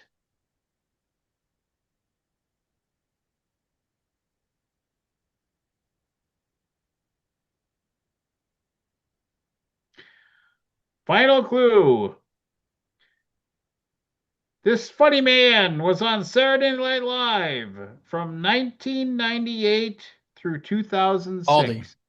Aldi. I don't know. Harry Shearer. I have no Eh. clue. 5. Andy, Oh, Andrew. Horatio Sands. Horatio Sands is What the fuck is correct. that? as a guy. I actually only got that from the Saturday Night Live thing because I was going to guess Horatio Sands when you guessed Harry Shearer. So, you know, that's why I had it in my head. I don't remember him in like Yeah, I'm looking at his photo. I have Unbreakable. no clue who this fucker is. So Yeah. he used to weigh a lot Pretty, more. pretty obtuse. He used to weigh a lot more, and he was And, like kind of and he like got it. he was like the replacement big funny guy when they didn't have one. And he did a lot of he had a ton of like basically bits with Jimmy Kimmel, and they would just both they make each other laugh constantly. Uh-huh. Jimmy Anyway. Kimmel. Jimmy You don't Fallon. say. Here we go. Clue number one is a star of film, TV, and video games.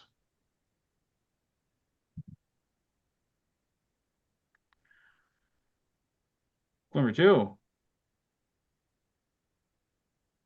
also has been a telemarketer, an opera singer, a mayoral candidate, an ice cream truck driver, and a lot more.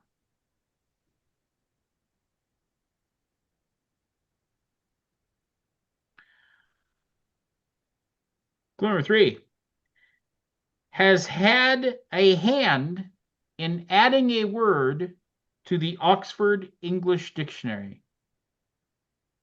Oh,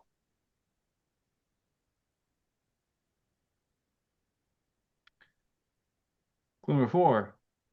They are married and have 3 children. Andy. Andrew. Homer Simpson. Homer Simpson is correct. Homer J. Simpson. The one of my favorite episodes. is it on, Matthew? Yeah, I think it is. Okay. One of I my didn't hear favorite that. episodes was when he always just knew his middle initial was J, but he didn't know what his middle name was. And so Hey. the whole episode, but yeah, he was like sitting there going around, and then like he tracked down his mom, who was like the hippie on the run, and because of the stuff she done in the 60s, and then he found the mural that he painted as a kid with his name on it, and his middle name is J. Jay.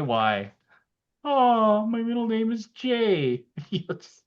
I always thought that was a good episode. That is an episode where it'll make you sad because he tracks down his mom, and she's still on the run, and so he drives her out into the middle of nowhere, and like the basically the hippie group that she's with comes and picks her up in the middle of nowhere, and she's like, Homer, I'm proud of you and I love you, and she like gives him a hug and a kiss, and Homer just sits, and it's like middle of the day out in the middle of nowhere, and he just sits on the hood of his car, as the final credits go, and he just stares at the stars just because he misses his mom.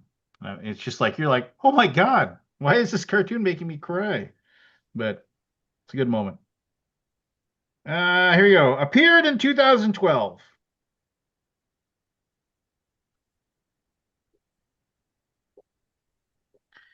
Clue number two was before Tony, but after Raphael.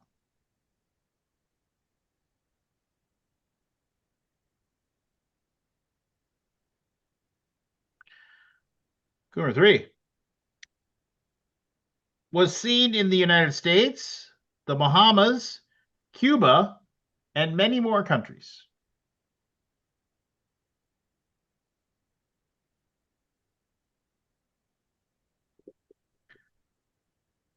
Clue number four. I got part of it. Clue number four has a connection to the number 5. I Oh. know that answer. You gonna ring in, Chris? Yes, I know this. I know this. The initials are HS, just so you know. Oh, it's not me? Okay, I don't know this. Okay. Oh yeah, you're number 5. Yeah. Okay. Clue number 5 caused fatalities.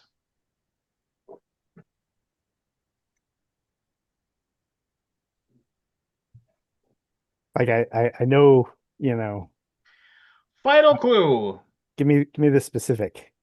Did nearly $70 No. billion in damages and was one of the deadliest and costliest storms in U.S. history. Aldi.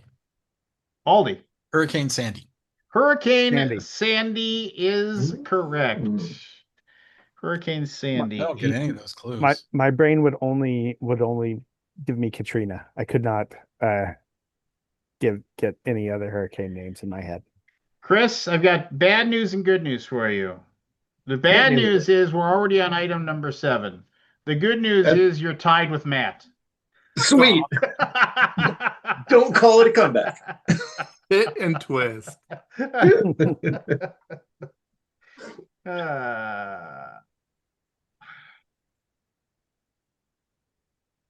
I still think I can win this. Clue number 1. While the exact date is disputed, it did debut in the 1960s.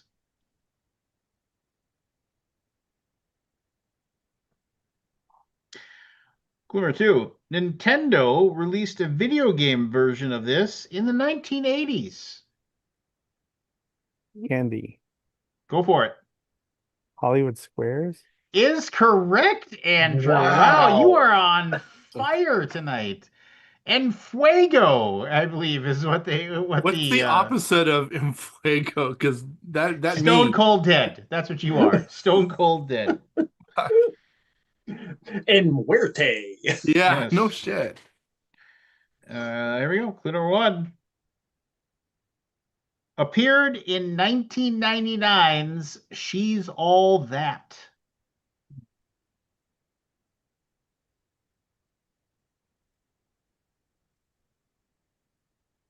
Clue number 2. Appeared in 1999's 10 Things I Hate About You.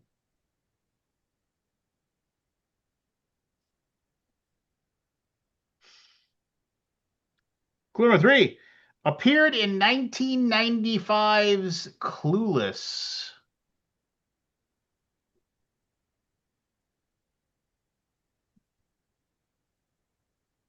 Clue number 4. Appeared in 1985's The Breakfast Club. Matt, Matthew. high school High School is correct. on the Okay. board. Okay. On the board. Okay. See, you thought it was a person, but it was actually just okay. I did think it was a person. I did, in fact, think it was a person. Clue number 1. Be careful. Some variations are flammable. Some water flammable? Some variations are flammable. Aldi. Go for it. Hot sauce. Nice. I need Evan going click whenever he's Yeah, right. Clue number 2. This is most often clear.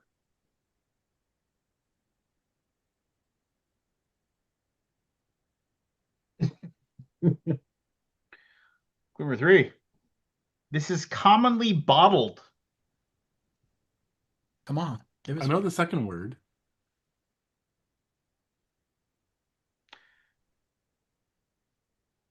Clue number 4. Pre-COVID, you most often found this in hospitals. Come on. Matt, Matthew. hand sanitizer. Hand sanitizer. When Ross was born premature, I remember we would to get into the NICU. The first thing you had to do was when you walked in, was you had to roll up. If you had long sleeves, you had to roll them all the way up. Then you had to go to this special sink where you had to wash your hands while a nurse watched you, and you had to wash your hands, so your whole hand up and down for 5 minutes Oh, wow. using this special soap. And then you went to the next station, which was you used sanitizer up and down your arms, and then they would hand you the like a towel to wipe off. It was just, they were like, got little tiny babies in here. Here we go. Clue number 1. Connected to a ship.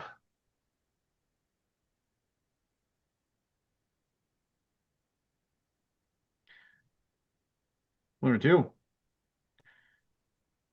Connected to a gun.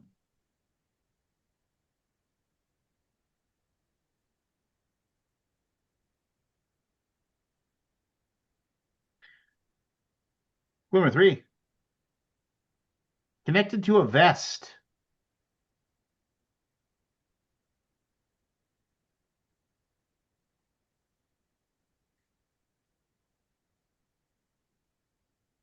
Clue number 4.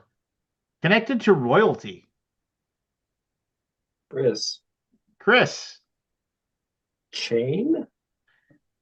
It's 2 words, and you're wrong. So Damn it. even if it's initials, yeah, it's but way to swing, way to go for Oh, dang, I'm in last place still. Um,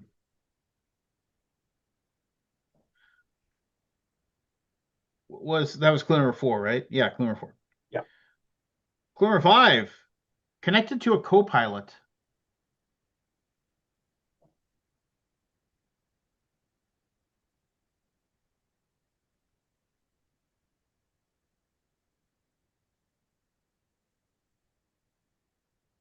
I'm sorry, that was clue number 4. Clue number 5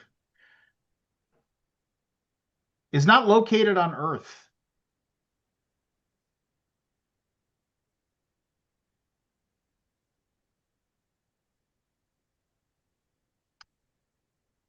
Final clue. Was once frozen in carbonite. Matt, Aldi. Oh, Matthew. Han Solo. I would have expected Han or Han Solo. I grew up, it was Han. It's still Han for me. I still remember as a kid, like arguing over when you pretend played Star Wars, arguing over who got to be Luke Skywalker and being upset when you had to be like Han Solo. You're Yeah. like, fine, I'll be Han Solo. And then you got older and you realize, wait a minute, Han Solo's way cooler. You're like, why wouldn't I just say, yeah, I'll be Han Solo. Thanks. He's got the cooler gun, he's got a cool best friend. He's got the coolest ship. It's just the way the What's world the works. score? Andy, Matthew, if you run the table with 3 left, you can tie Andy. Everyone else is just playing for pride. If anybody but Matthew gets any of the last 3, Andy wins. Clue number 1.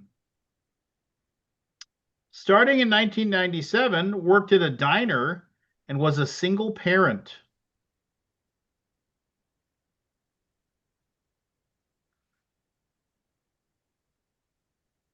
Clue number 2. Was trained by a karate master in the 1990s.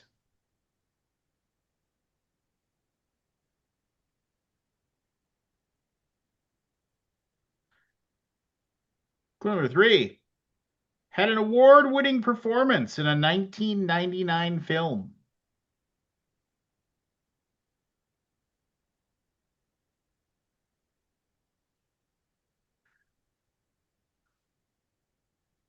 Clue number 4. Their level of attractiveness was once a debate on The Office.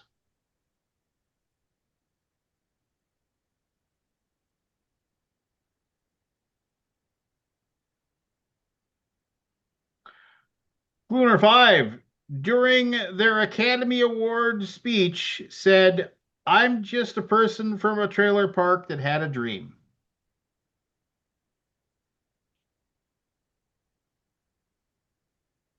Aldi. Go for it.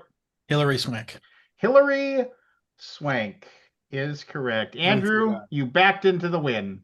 Congratulations. I gave him the win? Yeah, you gave him the win with that. well, Now, but with 2 left, you and Matt can fight for, first loser. Okay. Clue number 1. Officially formed November 25th, 2002.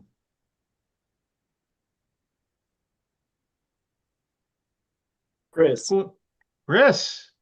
Homeland 2 words, Security. remember. 2 words. Oh, Initials are HS. What'd you say? you got it. Homeland Security. Homeland Security is correct. Wow. Nice one. All right. So last one. Andrew's already won. Chris, you finished last regardless. But Can I get like triple points for, for getting it on the first one? Sure. sure, if you get this one off the first one, I'll give you triple points. So you will get second place, but you won't beat Andy. Exists on Earth. Yeah. I'm thinking of a color. No. White. Oh, I was thinking more of like an off-white. Ecru. Taupe or beige. Clue number one. Originally from Africa. Care to take a stab, Chris? No, it's not enough. Clue number two. Now can be found on every continent on Earth.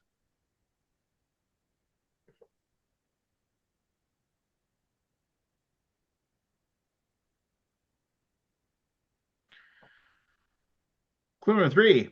Experienced dispersal soon after emergence. Aldi. Go for it. Hairspray. Not right. I see where you're going with that, though. Yeah. Clue number four. This is Latin for wise man. Matt, Matthew. Homo sapiens. Homo sapiens. And Matthew gets first loser. Oh, me. I wanted to be first loser. You should try it harder. Good job, everyone. Good job, Andrew. Thanks, Lance. Good game. GG, as the kids say. GG. No, I'm pretty sure kids don't say that anymore. I only have a chance when certain people aren't here. What are you trying to say? I have come to the realization that like I don't understand anything my son and his friends say when I'm driving them to football practice. Like all the weird logos, and I'm like, what are you talking about? What does that mean? Does he say skibbity? Yeah, come on, the Lance. skibbity. You're not with the skibbity toilet? Yeah, the skibbity is something that gets said a lot. Something about 6'7" gets said a lot. You got Which no I riz, don't- Lance. 7. No Yeah, riz at all. Are people Sigma? Yeah, I've heard that. I've heard that too. You know, I just give up. I'm just like, that's fine. Whatever. Yeah, I- no, my kids are the same way. I just I'm just not supposed to know, and that's fine. It's part of getting older and being mad about people on my lawn and whatever. Yeah. So What are you And the drinking, clouds. Chris? It's a white Russian with really shitty Mexican coffee liqueur. Nice. Because Kahlua costs way too much. I hear you. Is it got a tariff on it? Pretty sure it does. Is it Mexican? Can't Yeah, remember. Kalua's Mexican. Is it really? Yeah. This is Cafe Dulce, which has a list price in Ralph's of $24, but is sold on sale for $8. I used to like to go to after I finished my shift at Hard Rock. I used to go over to this other restaurant and have a unwind at the bar and have a snifter of Chambord, which is like a raspberry liqueur. Mhm. I just like the smell of it. I just kind of sip on that for like half an hour. But this restaurant didn't have it. They had this stuff called Mr. Boston, which was like Mr. Boston? it was, this like knockoff brand. I'm like, yeah, it'll do. It comes in a plastic bottle. Yeah, pretty much. Yeah, no, that's pretty much what Cafe Dulce is. It's it's we have Kahlua at home. Yeah, exactly. Fuck, it was that Eddie Murphy skit where he had the McDonald's hamburger and he gets his mom's like, Yeah. no, we got the 2 slices of white bread, Right, we have green it at pepper home. sticking out of the fucking patty, and Yep. So, Chris, here's a question. I apologize. It's going to be about to those people who don't care about sports. Do you still get? Do you still have like moments of terror during the cutting day, like final cutting day when football when they announce it? Do you like I'm so glad I don't have to deal with that. just Although to be fair, there was really only my first year with when I was with Seattle during the preseason. Like that was very much like, oh shit, what's gonna happen? Because I didn't think I won the job. Like I thought I kicked well enough to win the job in Seattle, but I didn't think they were going to give it to me. And so like when it's funny, every team, the ops guy that comes in, like they're all called the Grim Reaper, right? Because he shows up, he's like, all right, grab your playbook. I need to talk with you. And yeah, they're Pete Bursich. I don't know. Did you play with him? yeah, no, I didn't play with them, but he was definitely a part of the organization while I was there. I remember. Yeah. So he said that was like when he was the linebackers coach for like Mike Mhm. Zimmer or something like that. He said that was he had to be the jerk that Yeah, would say, he was the Grim Reaper. yeah, he would say, yeah, that sucked. It's just like, Yeah, no, it really does suck. So, but yeah, no, I think so. My first year definitely, and then the 2 years after that, it was very much like, okay, I think I have this, but I'm not sure because I just like it's the NFL, right? Like you never know what kind of decision someone's going to make. But then once I signed my long term contract with the team, I was like, okay, I'm safe for 2 years. Like, then I'll have to start worrying about it again. Lance, did you see that wrestling thing where the guy? yes. Holy fuck! If I mean, don't watch it if you don't want to watch horrendous violence. But yeah, basically, It was sad. it was ridiculous and horrible. And that is what happens when you um. There's really no good way to explain why that guy did what he did. I mean, other than the fact that he has issues. I mean, is the only thing I can say. I mean, he obviously was one of those things where um yeah, so I mean basically independent wrestling smaller circuit out in California. um it's vague right now how much of it is known and how much is like kayfabe as they say and what isn't, but basically in order to drum up excitement or whatever they had so Quinton Rampage Jackson is a huge MMA personality or whatever, now retired from what I understand, but and anyway, his son, who has like a very minor, almost nothing MMA career, was there, and somebody cut a promo on him, and the guy was like, "What the fuck are you doing?" And then everybody's like, "That guy isn't a wrestler. You shouldn't be cutting a promo on him." And then he was like, "Oh, my bad," and he was like, "I'm sorry." And then the promoter of the league said, "Oh wow, I can totally try to turn this into a thing." And so they then decided they were going to he's like, "Oh, we're going to have you come in the ring and you'll get back on the guy." It's in wrestling parlance it's called get your receipt, which is like you basically and then the guy like picked the guy up and like did an MMA slam to him, which knocked him out like for real, and then proceeded to straddle him and just lay haymakers into the guy's face over like 21 Jesus. times. Yeah, it And was ridiculous. Horrible. and then like literally one guy tries to pull him off and he like shrugs him off to hit him some more. And then they finally it takes like four or five guys to pull him off, and then the guy ran away. He basically left. And now they're talking about having him arresting him for at the very least assault, possibly attempted murder, because as he was Yeah, walking away, he said things like, "Oh, you're gonna F with me, I'm gonna take you out." He was like saying that on his like TikTok stream or something, just like an Well, idiot. apparently beforehand too, he's like, "What I'm gonna do, it's not gonna be scripted." Yeah, and so yeah, he and the guy like suffered like they said he lost multiple teeth, multiple fractures to his face. Facebook, yeah. He had to be put into a they had to do CPR on him in the ring He was because out cold. he was choking on his own blood and teeth, and so they had to bring him back, and he has obviously no memory of the entire day. Has no idea what's going on in critical but stable condition. So yeah, Jesus. uh, and then I guess to his credit, his dad came out and said, I in no way condone my son's actions. Like, what the fuck, man? Yeah, yeah. And it's just, yeah, so now it's of course, people are like, and then of course the promoter like is saying, "Oh, when I was saying get your receipt, I was doing it in character." And it's just like, no, you weren't. You just made a horrible mistake and you're hoping not to get sued into oblivion at this point. Yeah. But It was really sad. yeah. Well, it's in slightly happier news. Lance, how are you feeling about Adam Thielen coming back to the team? Well, okay, so I feel about, I mean, Adam Thielen was a good old did you play with him? No, he was just after me. Hey, see you, Andy. Thanks for showing up, buddy. Yep. Andy, Go Yep. back, Camp Grizzly, everybody.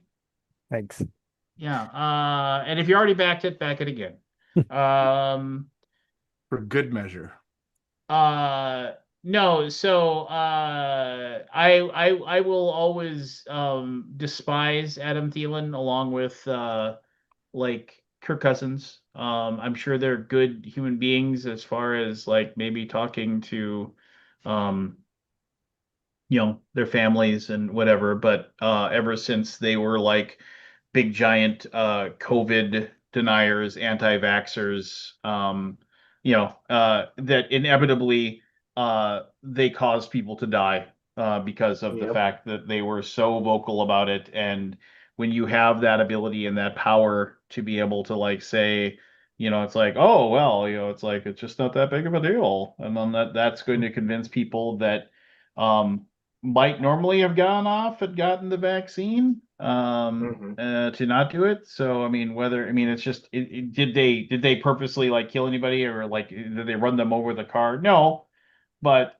I mean, I just despise that. I kind of and from what I've read about him, he's kind of a tool. So I mean, I had several people that are friends of mine that were like super excited about it, and there's so many of these freaking good old boy rednecks up here and then when we signed Carson Wentz, who like NDSU, obviously they're like, oh, if Carson Wentz ever starts throwing touchdowns to Adam Thielen, all of my good old boy redneck keep a gun rack in my pickup morons will just freaking just probably start, you know, I don't know, they'll just explode in orgasmic Just Dukes and higher, fury. like pew pew pew Yeah, pew. they'll go outside with the pew pew pew. They'll just be so happy. I don't know. I mean, it's fine. It's one of those things where it's like, uh, who? I mean, why? A 35-year-old. I mean, it's just like you name me a guy that isn't that isn't Jerry Rice. There was Right. a wide receiver that made an impact at 35 years old. I mean, Randy Moss for like one game. it's just it doesn't I mean and we traded off, and I mean there's some tool in my fantasy football league that was all excited about it, and he was like, well, we had so many picks, we might as well use them. I was like, or we could have drafted people with that are like young Right. and but whatever. I mean, I don't know, man. Professional sports, I want to just kind of check out of the whole thing at some point. I mean, slowly weaning yourself away from well, from the like random this year, hypocrisy. I went to the our fantasy football, not the draft, because we do the draft here in a few days, but we have a meeting before Mhm. to go over the rules, if we're going to change any rules. And I just said at the meeting, I said, after I had a huge argument with a bunch of people um uh last year, I just said that's my last year of being the commissioner of it. And I went in there and I was like, somebody else has got to be the commissioner because I'm done. I'm not doing this anymore. I said it has nothing to do with anybody, and it did absolutely have to do with one person, but I said it has nothing to do with anybody. I'm just not going to do it. And that's that, as they say. Um, And then some guy, like basically got, like, you know, he made it, in my opinion, made a show of saying he didn't want to do it. Because I asked him before, Mhm. like I said, hey, do you want to take it with you? No, no, no, no, I don't. You know, and then he was there and he was like, well, I guess I'll do it if nobody else will. And everybody's like, you want, but you want to do it, and he's just like, Right. well, I mean, so he took it over, which is fine. And I mean, but that's my way of slowly removing myself from fantasy football too, because fantasy football just isn't as fun as it used to be. You know, not and this is a lot of like sports ball talk, but fantasy football is in its way, it's a game, right? It's like, Mhm. and like when we started this league like 20 years ago or whatever it was, like it was actually challenging to like do it. Right. You looked at cheat sheets, you looked at like the schedules, you looked at this thing and then you came up with your own listings, you go in with your gut. Now any rum dum can just go, oh, here's all the stats. Here's all the Mhm. fantasy football stats right here. And if I want to go someplace else and pay $10 a month, I can get their little whatever, and get their, ideas or whatever that what I should have or what I shouldn't. And everything is scripted out for you. It's like, oh, what is this average draft position? Where it's stuff like that where it's like, oh, you should totally take this guy because the average draft position to this guy is, like let's say 36, and you could get him right now at 41. So this is a Mhm. great value for this guy right here, right now, Right. because of where you're at. They don't even have to think anymore when they draft, and it's just, The nerds are sucking all the fun out of everything once again. well, it's not even the nerds. It's just it's somebody was like, oh, well, and ultimately, I mean, not to go off on a rant about capitalism, all that bullshit, but ultimately it was like, well, how do we get more people to use our website to do this so Right. we can just hit them, so we can have another gajillion more impressions, so we can tell everybody you need to advertise with us. Well, let's just have the best fantasy. ESPN's like, let's just have, mean, there was like, I can't believe ESPN just allows you to do fantasy on there for free. Oh, they're getting money out of you. Trust me. I mean, it isn't. I mean, yes, the actual like site is free, but they are absolutely draining all the data of everything that you do or touch or have anything to do with, and they are gobbling it up. And also they hide just enough interesting things behind their paywall to say, well, Mhm. we could really give you, who are going to be the big burners that everybody's going to wish they had next week that you could have right now. Pay us $12.99, and those Right. people, $12.99. Yeah. I don't know. And it's just like, and then it comes time where you're actually fantasy football, and I just sit there and I fret and I fret and I fret over something I have zero control over. And I've said this to you guys before. Like the day afterwards, if I win, I'm in an actual better mood. And if I lose, I'm in a worse mood. And I'm just like, why am I letting this have this much effect on me? Sounds like an unhealthy habit. No, it is. I mean, it's just like if I win the game, I'm like I'm pew pew pew. If I'm down, I'm just like everything's horrible. Nothing. Nobody's happy. I just need to That's get why I over it. never played fantasy football. Yeah, I just whatever. I remember the year that we had punters. Somebody said, "You put punters in. Let's draft punters." And then they got rid of it because I figured out it was just like, oh, it's like I was able to pull up a stat sheet that said, uh, what teams, uh, what team, like the punter that was going to punt to, I was like, who has the most? Because you got a lot of points for fair catches. That was like one of the things punters. If you got a Okay. fair catch, I would just pull. All right, well, uh, pull up all 32 putters, and what team has the most fair catches? Oh, okay, this team has they average Mhm. whatever 5 fair catches a game, let's say. And who are they playing? They're playing Cincinnati. Does anybody have Cincinnati's punter? Nobody has Cincinnati's punter. Okay, I'll pick up Cincinnati's punter. And they're like, "How do your punter? You've picked up and dropped punters every week this year." I was like, "Yeah, yeah, I have. Why is that?" Because your team's defense is just good enough to have them stall out right at the 45-yard line. Yeah. And so then they punt it, and then they pooch it to like the 20, Yeah, and it's then the always guy going to be a plus 50. yeah, and then I get 5 points for that. What? Your punters are averaging 18 points a game. I was like, yeah, but you're using a different one every week. Yeah. And then somebody realized it around like week 14, and then I'd have to race to get my pick in before they would, and they finally realized what I was doing. And I was just like, they're like, okay, let's get rid of punters. I was like, yeah, let's get rid of punters. So it sounds like you needed to consult an actual punter on how to make your scoring Yeah. system work. Yeah, just dumb. I mean, I don't know. And it's just, and I mean, I'll be excited to watch the Vikings, but but it's just we'll just have to wait and see, right? We'll just, Yep. I mean, it's all it's like it's my father never gets worked up about anything, but man, does he get worked up about the Minnesota Vikings. He hates them so much he just won't let himself watch. He's just like, I can't watch it because I get so mad. And it's fun to watch football with my dad because like he's 82 years old and he'll just sit there and he's like totally chill about everything. And then he'll get up and he's like, Dad! God! Yeah, he's just walking into the other room.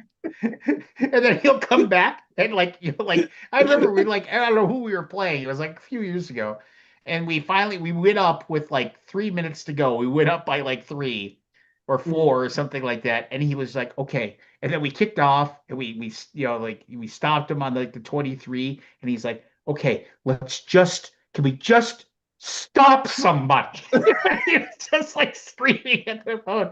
And my 10-year-old son's like looking at him like, oh, why is Grandpa so worked up? And I was like, yeah.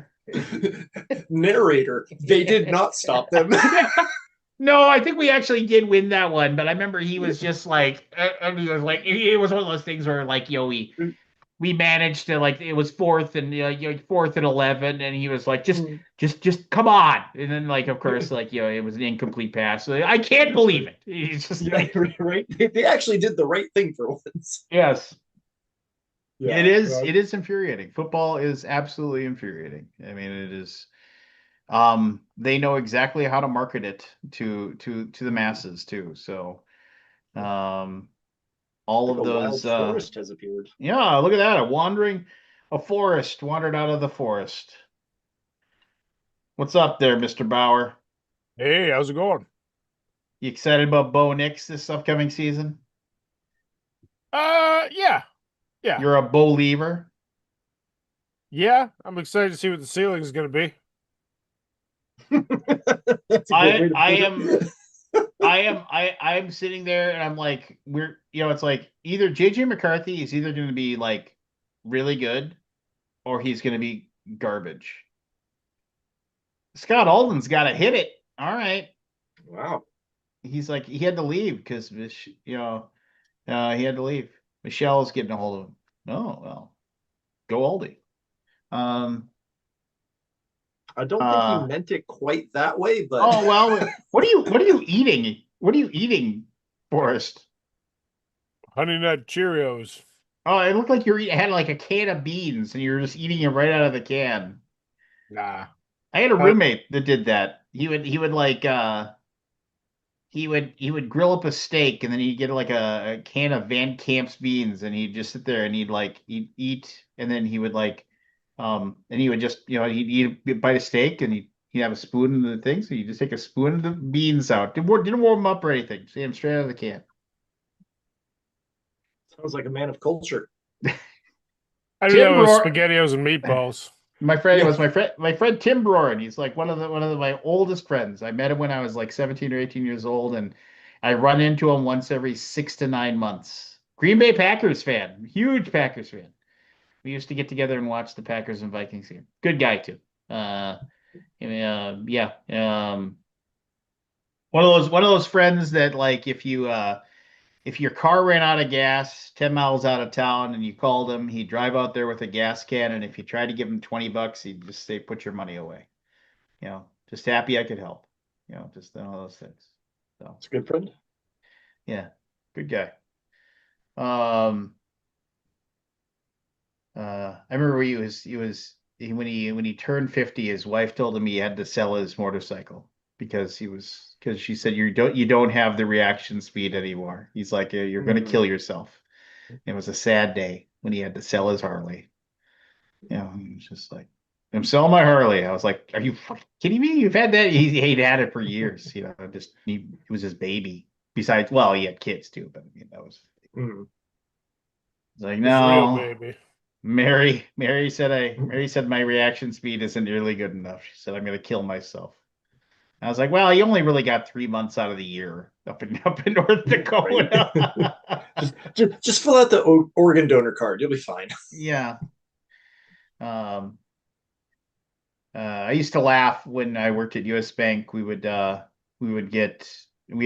Harley Davidson credit card, and when we would get uh when we had to close out an account because of the death of the person um that had the card, you would get you'd get a death certificate. And man, none of the people that have the Harley Davidson card, none of them died peacefully in their sleep. I mean, it was accidents, gunshot wounds, stabbings. It was just like cause of death, stabbed trachea. Okay, just like nobody, Brawl. yeah, nobody unknown. Just like no, yeah, nobody. That was interesting stuff. Anyway, Forrest, who moved the rock? Well, who moved the rock for you, Chris? You were just bored and you saw you got an email or what? Yeah. No, I mean, I get your email every week, and then a lot of times I'm busy, but I figured I'm not doing anything. Just got back from a political thing, so I was like, Did you get come arrested? unwind. Did you get arrested? No, I did not get arrested. I can't Not get this arrested until December because my pre-filing diversion that's Oh. getting rid of my previous arrest charge states that if I get arrested before December, then they reinstitute the charges. But once That is, December hits, I'm full bore. you're you're golden. Yep. Well, that'll be nice. You can get back to your Get back wild to my and woolly anarchist days. roots. Well, that's Well, interesting. I feel like I got to make up for all the times when I was in the NFL and didn't get arrested because it seems like that's the time where normally people do get arrested. Because you were doing shenanigans. Yeah. Well, no, everyone else was doing shenanigans. I was saving my shenanigans. There you go. I've always thought. I've always thought it was like it was interesting to me that well, I mean, like football, it's like when it's like I mean, I understand people do dumb things or whatever, and bad things happen. But I mean, you've told me that like it's like only the dumb people get caught drunk Yeah. driving or Yep. or anything because somebody says, I think you've had too much to drink. Call that number and and somebody will come and give you a ride. Right? Like you have enough money to get a cab. Like just get the cab. It's really not that hard. But then how are you going to be able to but how am I going to get my car home? Yeah. Well, again, our security guy legit told us at the beginning of every season, here's my number. If you need me to come pick up your car, just call this number. Well, well, we don't have our one of our starting wide receivers because he was driving 180 in a 40-mile-an-hour zone or whatever it was. Yep. So, oh god, who? Shades of Corin Robinson. Yes. My favorite story about that, and and this is of course before we got serious about like these people getting in trouble for this stuff. Keith Millard of the Minnesota Vikings was in like when they did training camp at Mankato still. This is back in like the 80s. he went to a drive-through, like a McDonald's or something, and it was like a half hour away or something like that. And I'm gonna probably get some of the factoids of this wrong, but he was drunk. He was trying to like peel rubber or something in the parking lot of the McDonald's or whatever it was. Managed to um went over the curb, managed to flip his like Camaro or whatever muscle car he had, crawled out of the car, got in somebody else's car, and then they said, "We're calling the cops." Got in somebody else's car, and they drove a million miles an hour to training camp. You know, basically like so he's gonna hide in the dorm or whatever. Cops show up and say, and they're like, "You need to come out here." And he came out in like his shorts, nothing else, and he was just like, "You get the hell out of here," you know, like he came out like, "I'm gonna fight." And they were like, you need to settle down. He's like, "I'm not scared. My arms are stronger than your guns." And you know, he paid some money to have the you know, like have his car towed and paid to have the pavement cleaned in the McDonald's parking lot and that's it. No fines, no suspensions, nobody got arrested. Clearly before the days of social media. Yeah. Like somebody I remember I read somewhere where it's like, can you imagine if Twitter had been around during like the Dallas Cowboys, Right, the White Palace years. the White Palace years? Can you absolutely imagine the people like it, you know, you just completely blasted out of their mind and they're just like, I think I should take a picture of this. Right. And send this out. I'm gonna record a quick clip. Yeah, I'm gonna record a 9-second Instagram header. I'm sure Yeah, this will be Michael Irvin, 9 lines in 9 seconds. oh my god. Just insanity. What's your prediction for the Broncos this year there, Forrest? Wild card. Wild card? Yeah.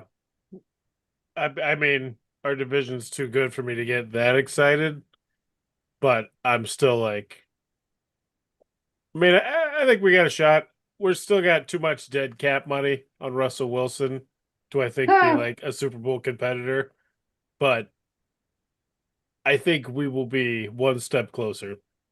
Yeah. But I think it'll still look a lot like last season, but was still awesome. I feel like the Vikings could either have 3 wins or 17. I mean, it's honestly, it's just all over the place. It all relies on a young guy and whether or not he can throw the ball at all. I don't know. Forrest, you play board games actually. What have you been playing lately?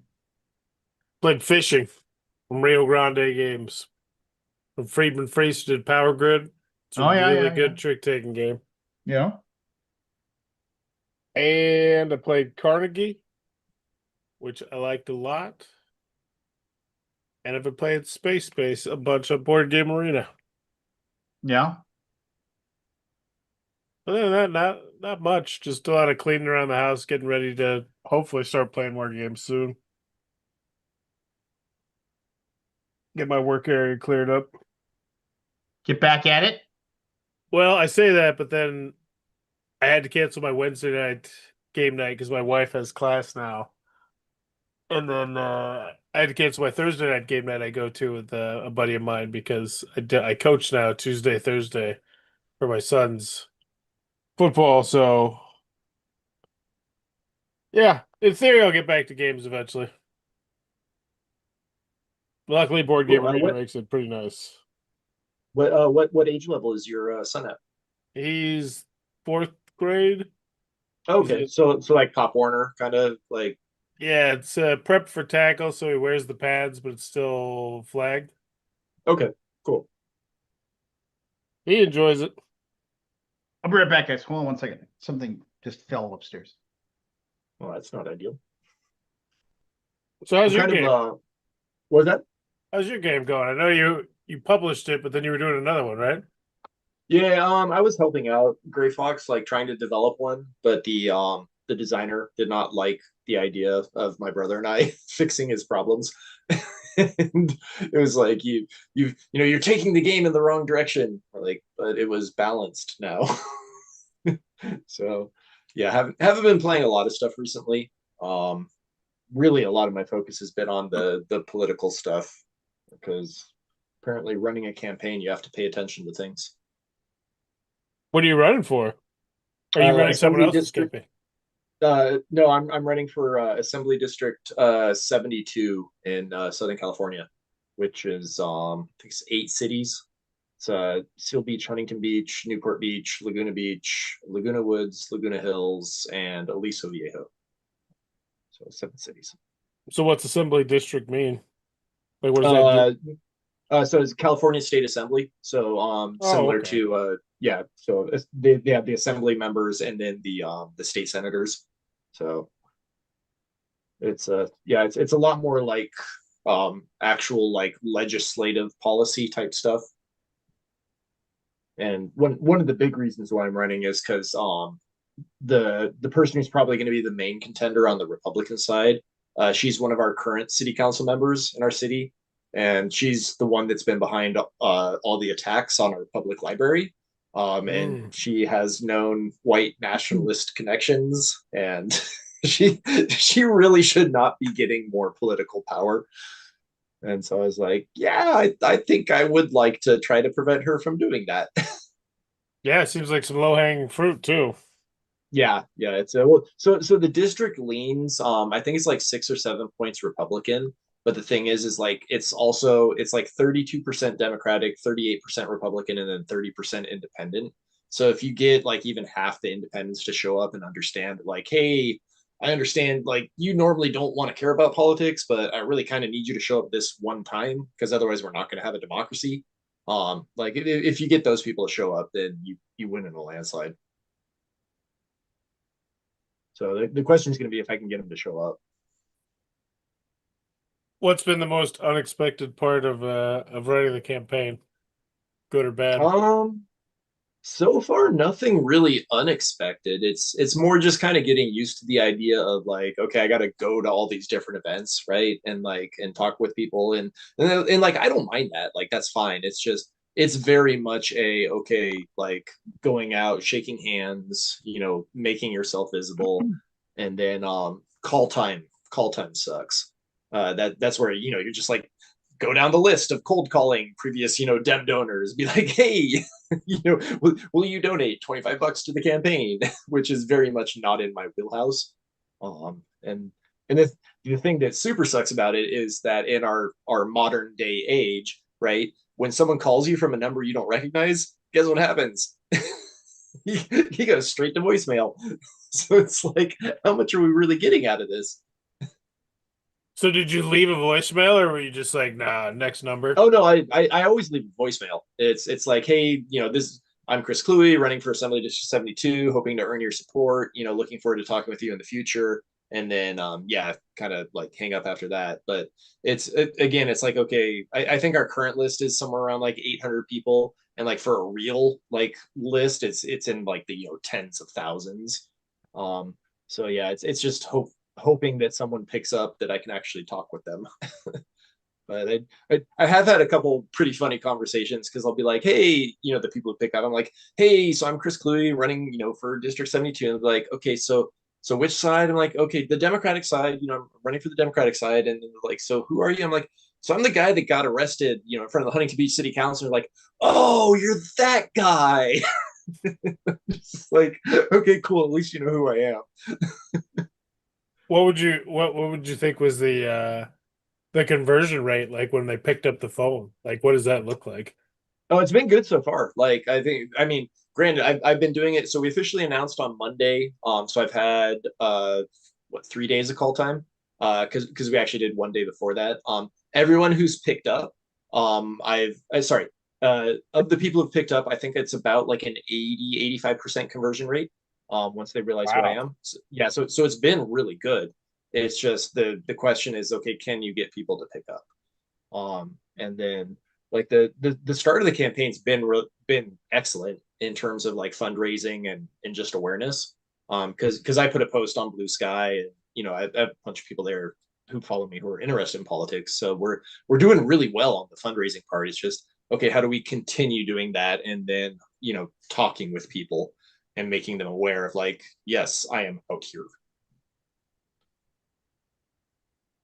So what do you yeah, hope comes of it? Like what? Like you win right. and you're up for election. What, 4, 6 years? 2 year term. 2 year? Yeah. So House so Assembly is 2 years. Basically the main things I'm looking on focusing on is affordable housing in California, because that's a huge issue.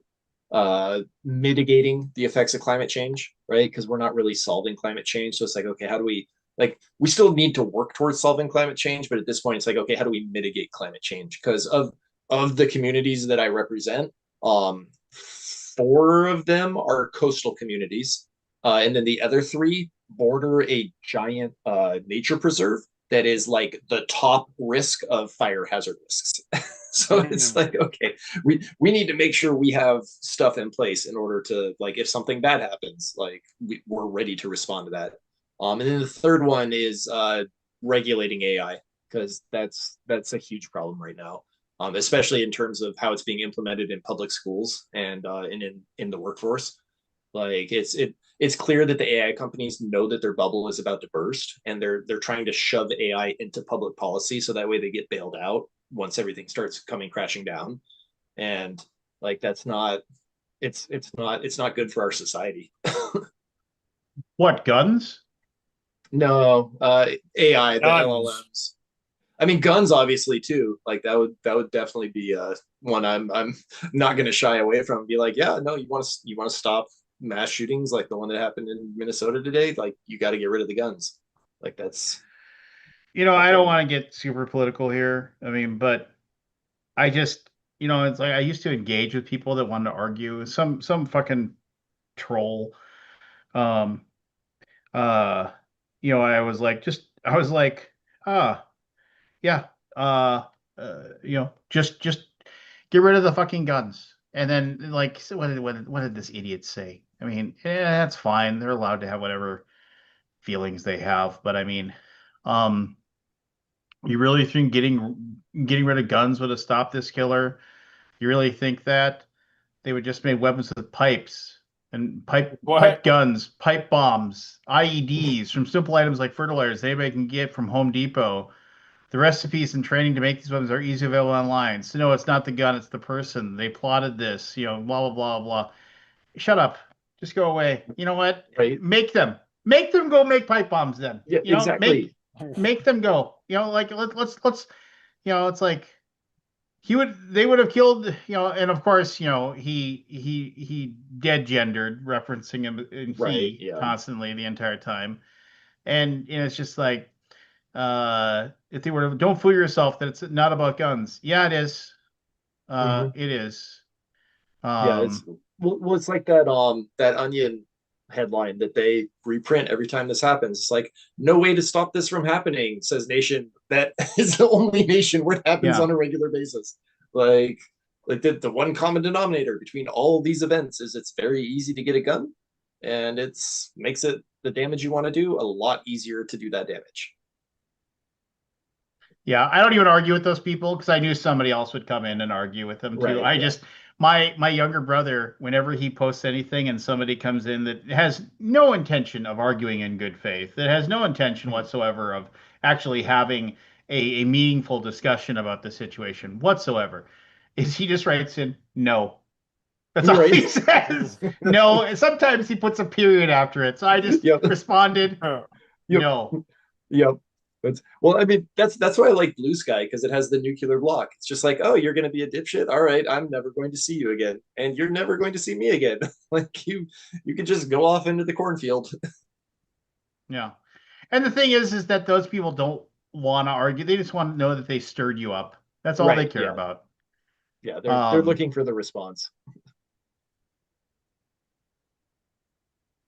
So, but and then actually, so Forrest, then the fourth thing that's come up based on recent political stuff is essentially figuring out legislative things we can do in California to protect us as a state against an overreaching federal government. Because I really do think Trump is going to try to take this all the way. And at that point, it becomes okay. Like how do we as a state, you know, like not to get all states' rights about things, but it's like that is the whole point of having states in a union is that you are allowed to protect yourself against a tyrannical federal government. Yeah. Yeah. 90 So, this idiot. yeah, good time. 99% of Sorry, all sorry, shooters sorry to have bring been everyone down. yeah, 99% of all shooters have been left-wing mentally ill people. And if you want me to get the list, then just ask. If you knew anything about the gun community, then you would know they preach safety and responsibility almost religiously. Nobody has it. You have no clue what you're talking about. Whatever. Just Yeah. no. Yep. It's just like you could shove incontrovertible proof. Mm-hmm. Uh, and they'll still be like, no, my Yeah. guns.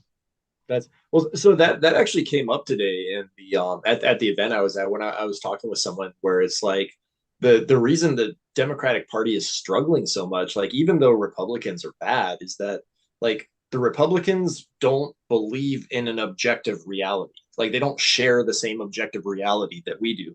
But the problem is that the Democratic Party is also not sharing the same objective reality. It's like if you can't call out things that are actually happening, why are people going to support you? I am yeah, no, I'm just I mean, it's really, really I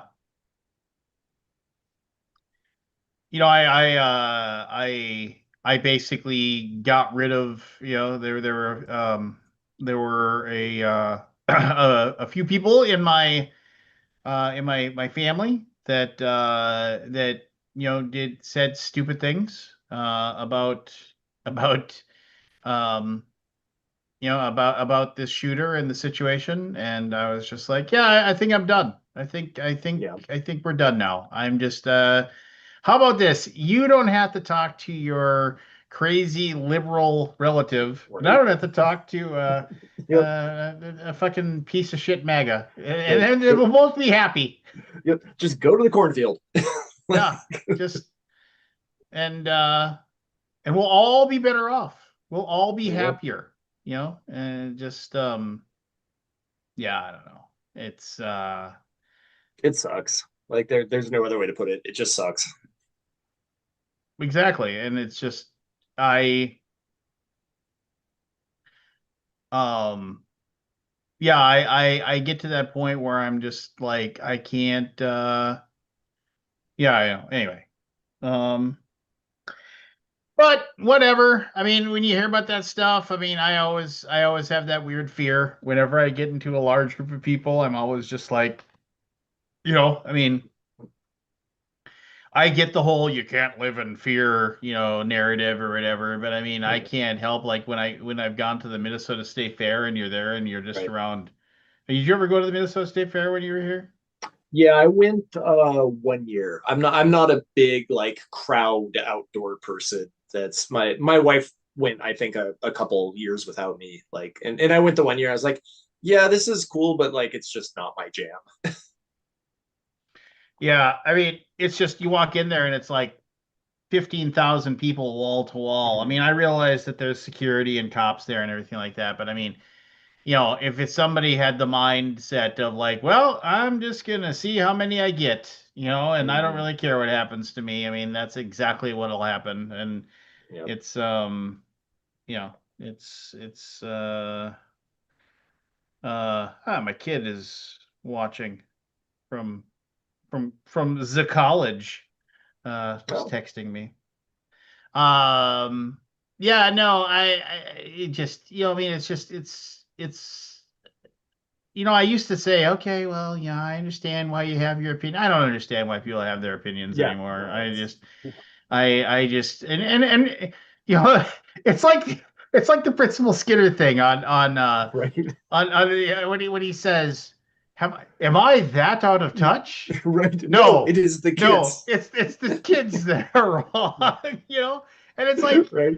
and it's just, and I will fully agree that it is possible that I am just completely wackadoo, in some cases. I mean, I can buy into that in to a certain degree, but I also am like, it's just why is it seem so uh you know why does it seem to me that it just makes so much more sense if like, you know allowing people, the If right we to just didn't have the weapons of mass destruction well, yeah, available. why does it seem why am I the crazy one when I'm like saying things like, well, maybe I just an idea. Maybe we don't have maybe we don't just, have, more guns than people. I don't Right. know. I mean, and then you just realize it's because it's all about money, right? I mean, Yep. that's all it But think is. of the quarterly profits. Yeah.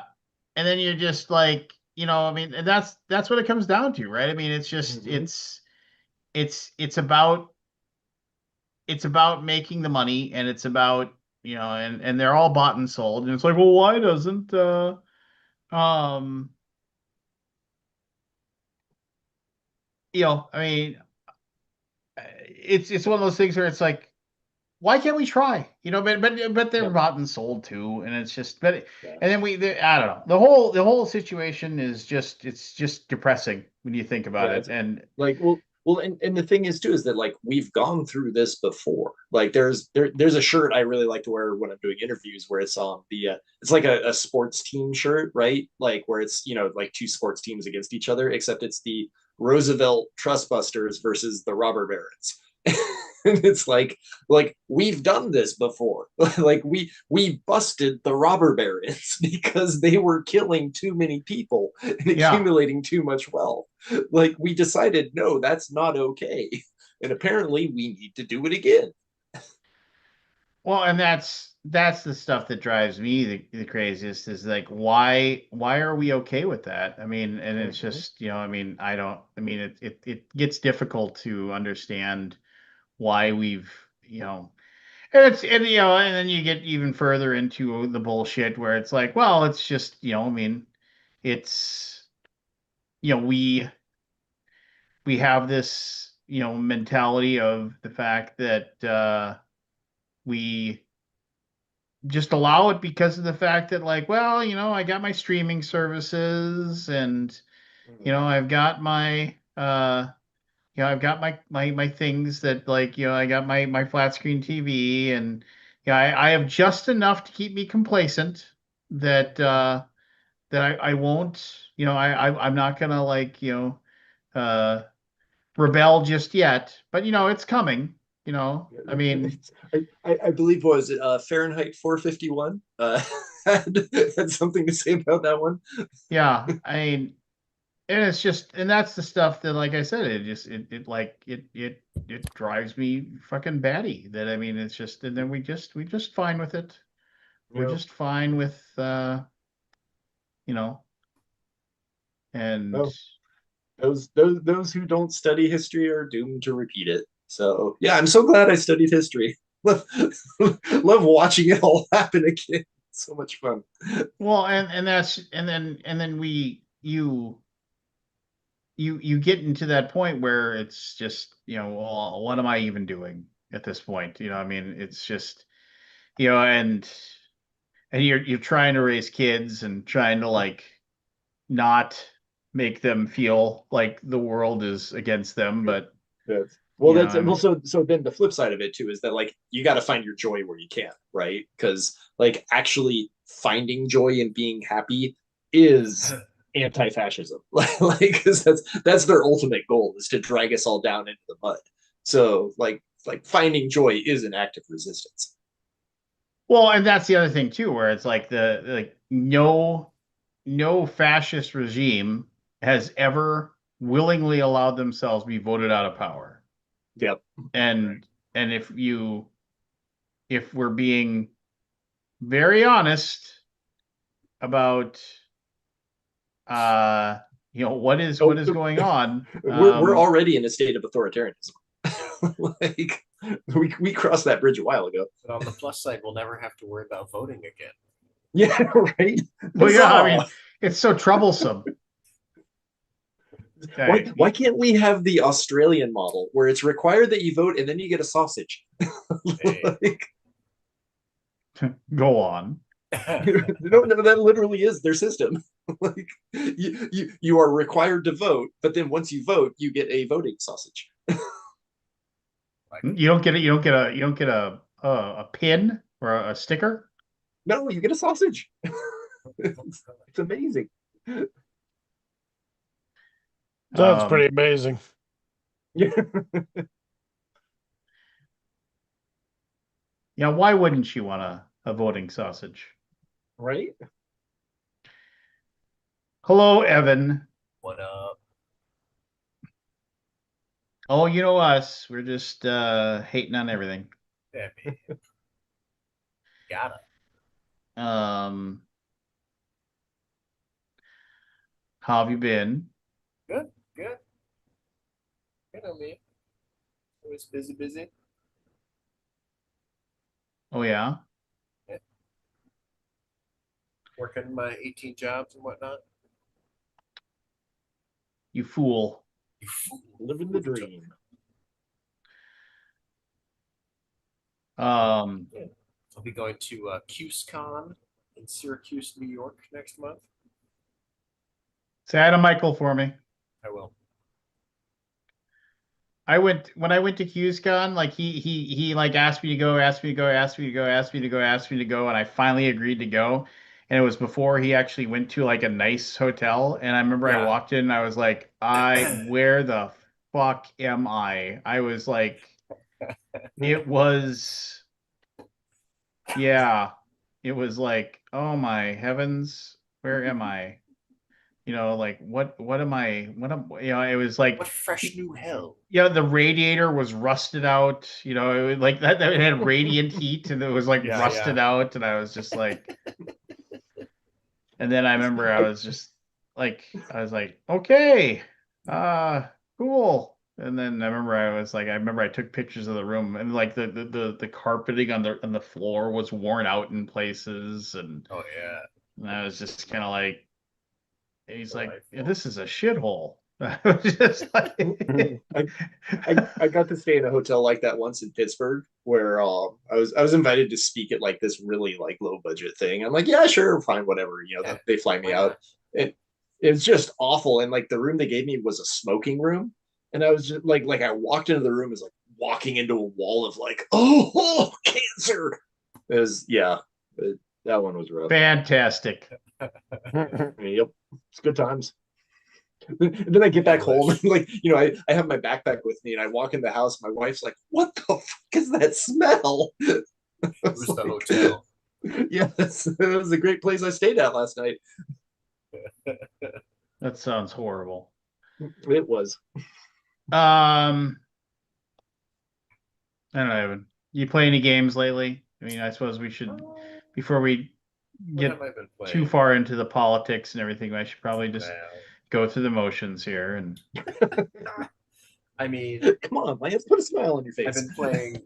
Obviously, I play a lot of prototypes because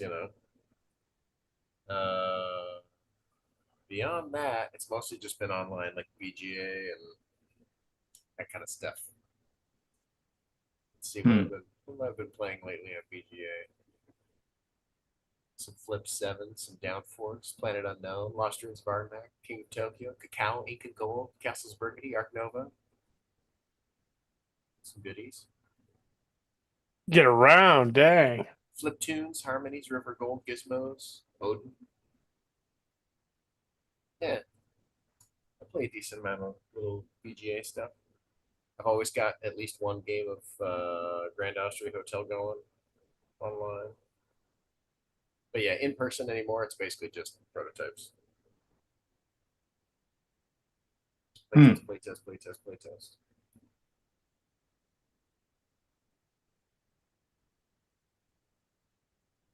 I don't get to play games for fun anymore. We've talked about this. Yeah, you have a job in the industry. That was a mistake. Yeah. What an idiot. Absolute imbecile. Though I have been doing a lot of playtesting for RimWorld, our board game for RimWorld, though. That's Oh fun. yeah, that's cool. Yeah.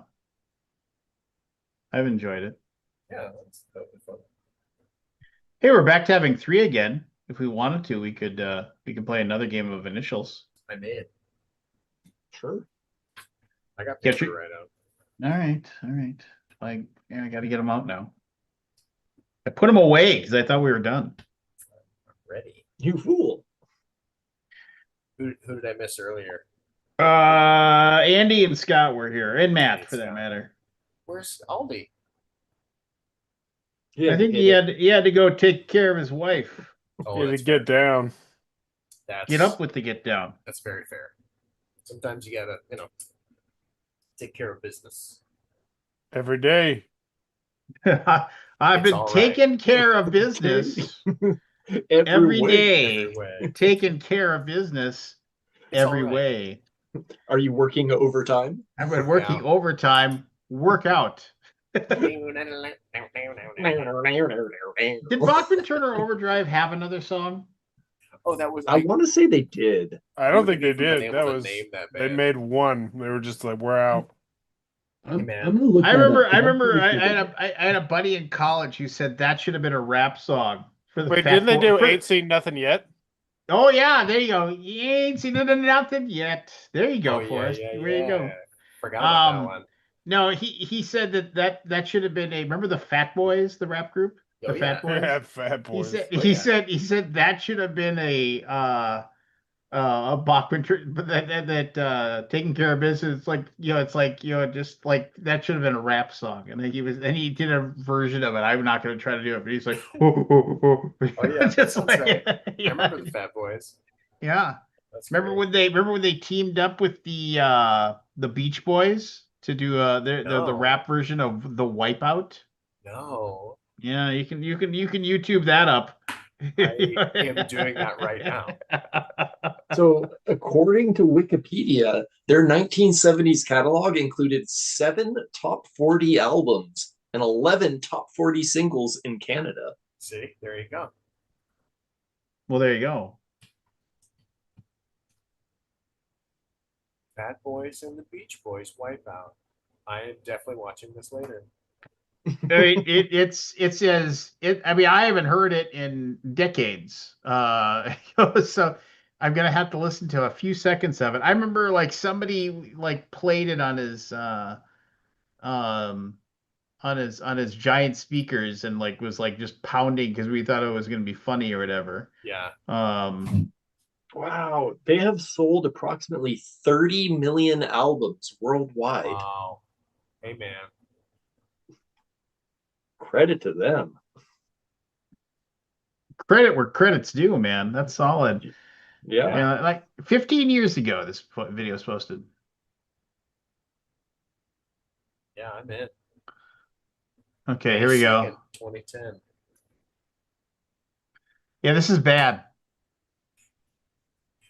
Is it everything you dreamed of?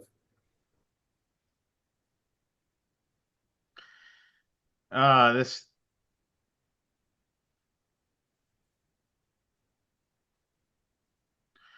Oh God. Okay, that's all I could take. Yeah. I listened to it for like 5 seconds, and I was like, Yeah. It's one of those things where it's like a video that's 4.5 minutes long, but like the first minute and a half is the skit that they have before the actual music starts. It's Gotta It love it says- when those come up on Spotify. um The 45-second outro where you're just like, God dang, it's just gonna. I will say this. Do you remember those old like the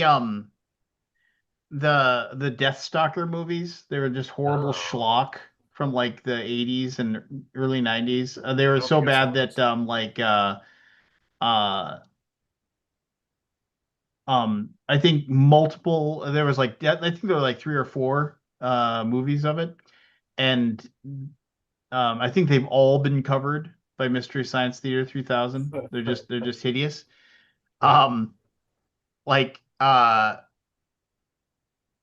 gonna remake it, and it's I forget who, but Patton Oswalt wanted to remake it because he course. was just like, so yeah, it's so they're coming out with the Deathstalker movie. They're gonna redo it, which I'm like excited.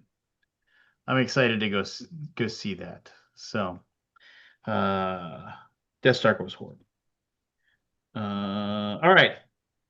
The initials Okay. are M, as in Mikester, Yep. and P, as in penis. Yep. Classic. Classic. All right, here we go. Was seen on propaganda during World War II.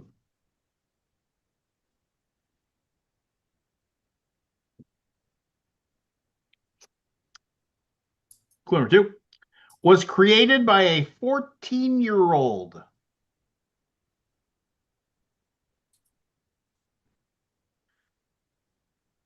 Clue number 3.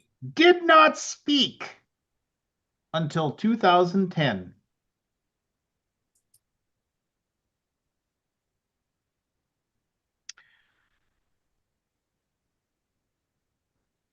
Clue number 4. On The Office, Jim suggested his appearance for Michael's anniversary party. Yeah.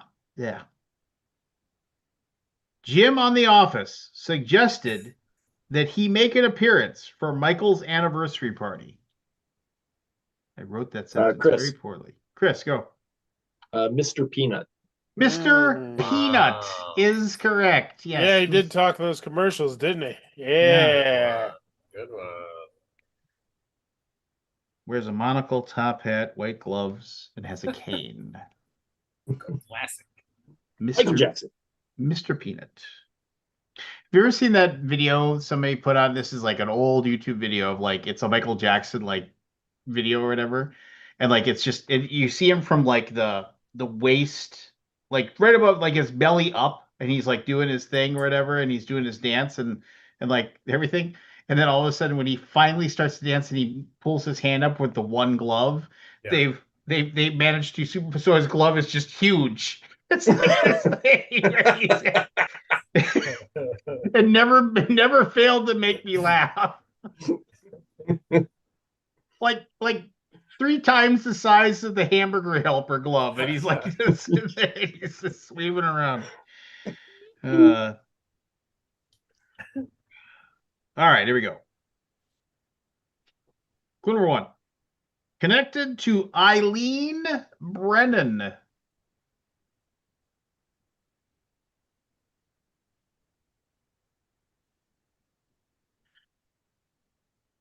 Clue number 2.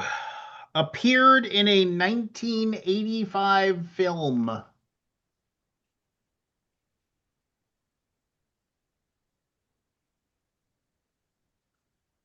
Clue number 3.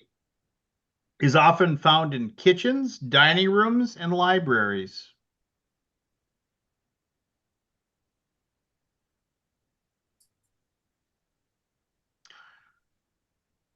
Clue number 4. Prefers the color blue.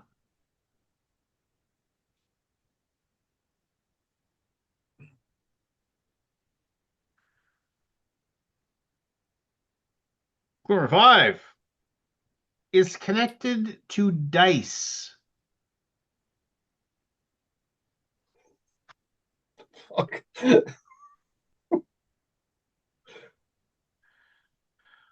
Final clue. Is suspected of killing Mr. Body. Chris. Of course. Chris. Man. 5, 4, 3. Mr. 2. Peacock. What did you say? Mr. Peacock Ah, from Evan. Clue? No. Evan. Oh, well, I Forrest rang was it. already next. Forrest was next. Forrest. 5, 4, 3, 2, Madam 1. Peacock. Ah, Evan. Evan. Miss Peacock. Damn it. It's Mrs. Oh. Ow. Peacock. Mrs. I knew it was from Clue. Peacock. No, I'll let the scorekeeper decide if they're going to give it to Evan or not. Technically, Evan got it wrong, but we'll move on. Clue number 1. It's Ms. Yeah. Clue number 1. Peacock. Connected to Ant-Man and the Wasp. Michael Pugless. I always love the fact that it's like, oh look, I got this Hank on my keychain. I can carry it like it's nothing. Played a little fast and loose. Evan, you got a point. The judges gave it to you. Yes. I wouldn't have, just so we know. Clue number 2. Was a famous teacher in California in 1995. I guess a better clue for that would famously taught in California in 1995.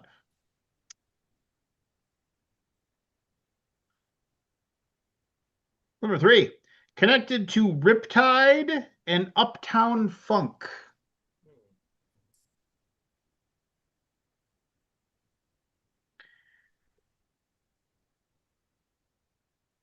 Clue number 4. Was a witch named Suki in 1987. Yes. Christopher. Michelle Pfeiffer.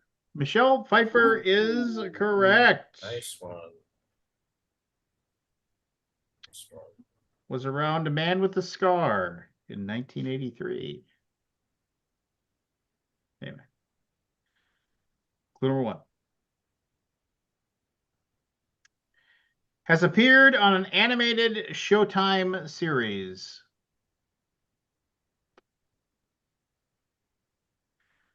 Number 2. Is connected to Saturday Night Live's Beck Bennett.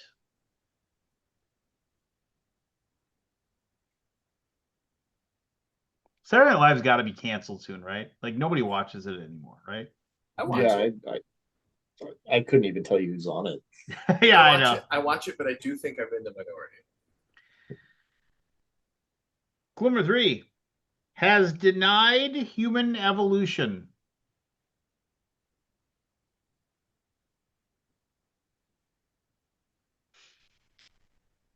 Clue number 4. Is connected to Indiana.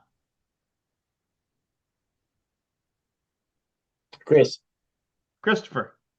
Mike Pence. Mike Pence is correct. Way to pay attention there, Forrest. It's even your hometown state. I try not to think about Mike Pence too much there, partner. Right? It's probably a good idea.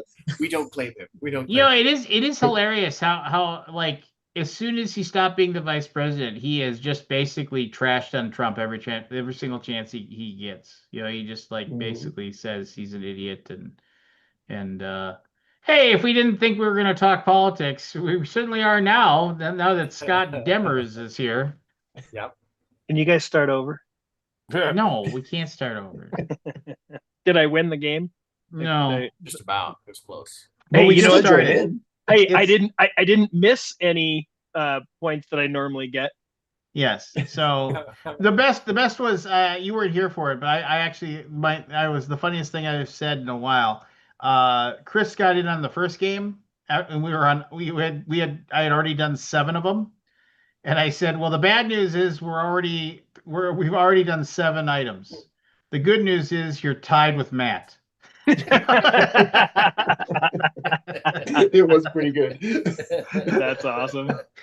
But anyway, we're on item number 5 of M as in Mikester, P as in penis. Hey, I think those are the official military. Yeah, I phrases. believe it is too. All right, clue Did you number say 1. Pianist.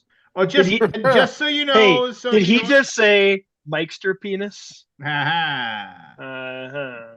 No, Okay. but your wife did. Uh, The ones you missed out on, so you don't guess them. These are the ones Okay. you missed out on. Mr. Peanut, Mrs. Peacock, Michelle Pfeiffer, and Mike Pence. Okay. Okay, so here we go. Clue number 1. Can speak some French. Evan, Go for it. Miss Piggy. Is correct, Evan. Wow. Well done. Wow. Yep. I think I'm leaving. That was impressive. That was. Clue number 1 is a subspecies of sheep found in the mountainous regions of Central Asia. No one? Really? No one? Really? All right. Clue number 2 has connections to The Sopranos, Modern Family, and Doctor Who. As what to them? Has connections And to The Sopranos, Modern Family, and Doctor Who.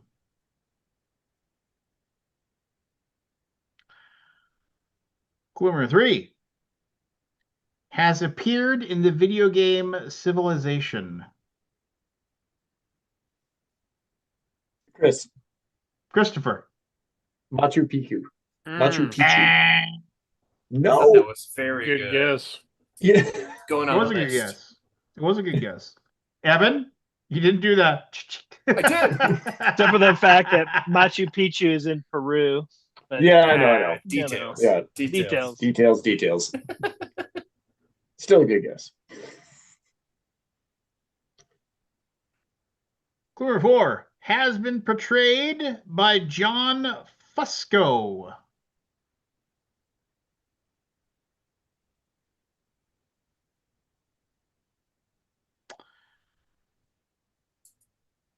Clue number 5 has a more common connection to swimming pools.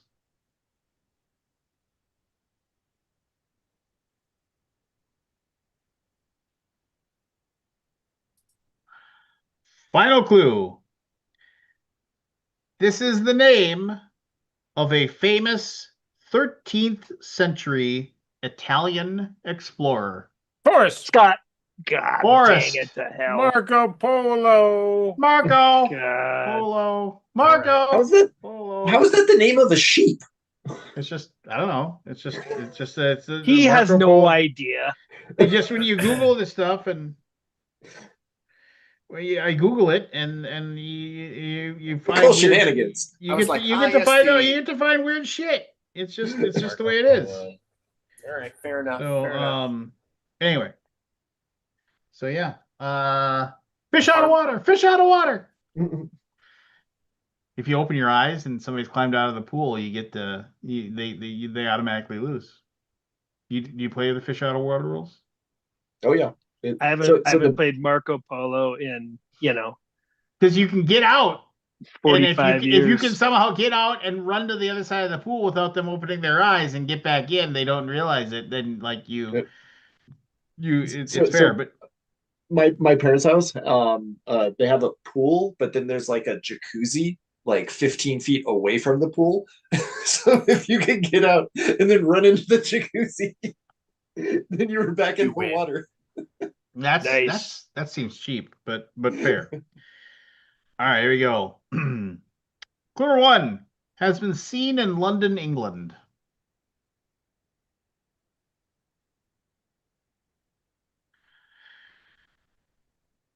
Clue number 2 included a one-man band. Scott. Go for it. Michael Palin. Evan. Evan. Mary Poppins. Mary Poppins is correct. Mary Poppins. Mary Poppins. I can see I've gotten better at this game. Yes. All right, here we go. Clue number 1. Connected to a sculpture of the Devil's Tower.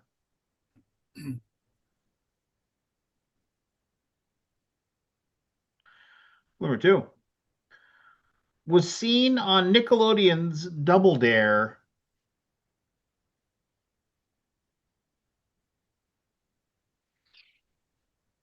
Number 3 connected to Do You Love Me by the Contours.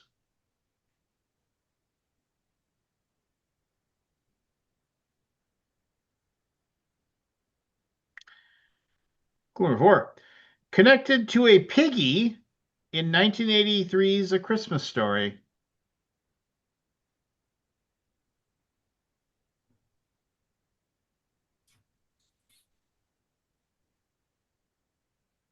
Number 5 these are often passed.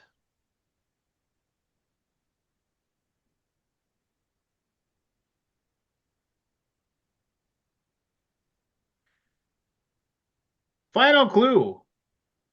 In Great Britain, they're connected to bangers. Scott, Chris. Ooh, nobody say anything. I don't know. Kumquat. I need Kabuki. Give me a rolling.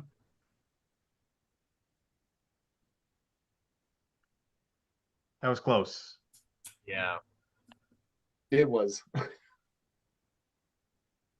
Honestly, I think it was all at the same time. It's pretty close. Scott was first. Go ahead, Scott.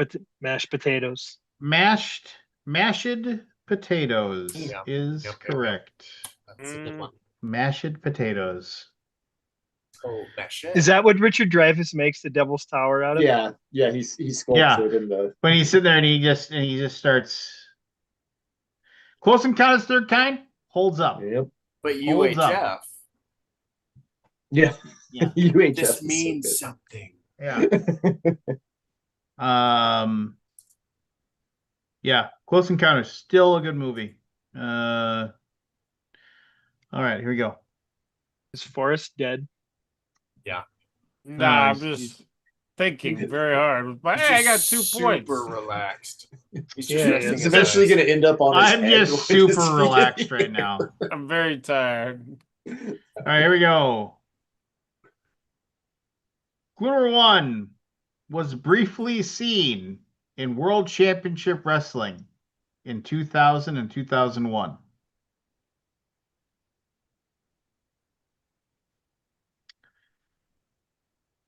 Clue number 2 appeared in the 2000s. Sorry. Say this again.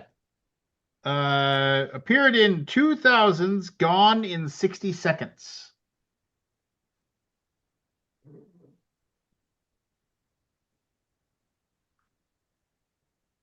Clue number 3 has a son whose professional name is connected to Shakespeare.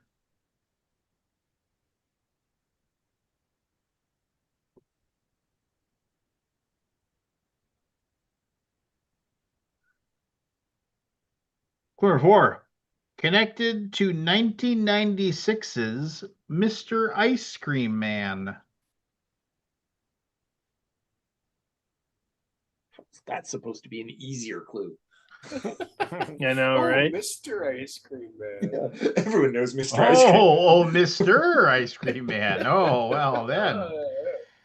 It narrows it down. Oh, shush. All right. Clue number 5 is connected to No Limit.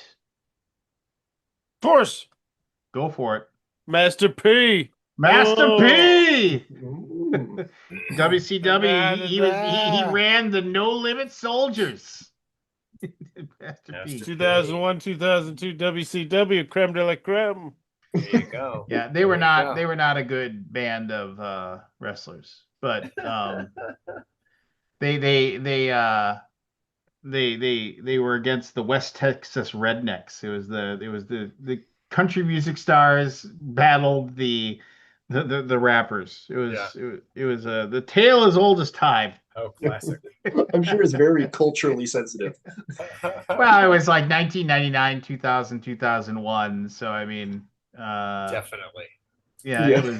it was absolutely looked at as I do remember like they had this one guy, this African American, who was absolutely huge. He was like 6.5 feet tall, and he was about as wide as he was tall. And it wasn't like he was just thick with muscle, like eating human growth hormone with every meal. And his name was Swole. Swoll. Before being Swole. swole was cool, you know, it was like he was like, and I still remember I was like, how, and the guy couldn't wrestle. I mean, he just couldn't. He was just Right. huge, right? Yeah. He couldn't move. He had no agility whatsoever. And I remember so so I'm sorry for the anecdote, but the story was that the No Limit Soldiers were going to feud with the Steiner brothers. Oh, yeah. And Swole wouldn't wrestle. He would just be the enforcer guy that was on the outside, and then the No Limit Soldiers would wrestle, and then Swole would get involved, like he would hit a guy and he'd get in the ring, or and then he could basically do a power bomb. He could grab a guy and slam him down. That was all he could do, basically. But they actually were going to have a thing because this guy was huge. They were going to have Scott Steiner, who, if you've ever seen like 1999 Scott Steiner, just how Yes. insanely roided out that guy was. Yes. They were going to have him actually do a a like a belly to belly suplex, like just basically flip him over him. And Swole was like, I don't think you can do it. And then supposedly Scott walked up to him in the locker room. He's like, I don't think you're gonna be able to lift me. And he said, come here for a second. And Scott just he reached around him to see if he could grab, like he could get his arms around him. He said, we'll be okay. That's all he said. Because he was able to get his hands around him. He's like, we'll be okay. And sure enough, if you find the match, it's like the guy doesn't even have to jump. He just throws this guy like right over the top of him. Scott Steiner was not small. No, he wasn't. He was like, we'll be okay. Yeah, he was not small. Just, all right.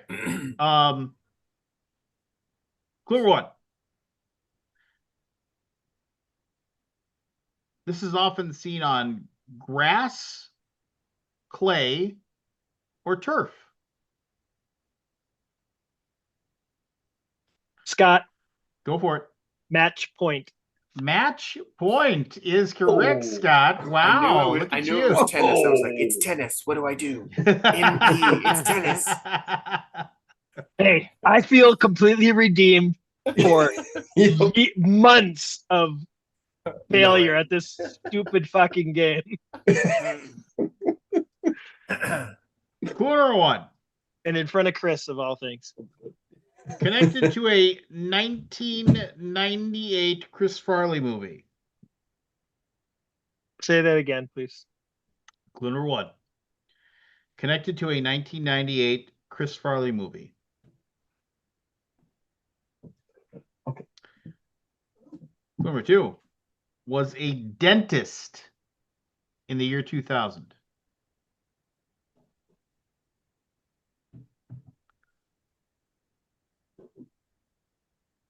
Clue number three. Connected to the Saturday Night Live digital short Lazy Sunday.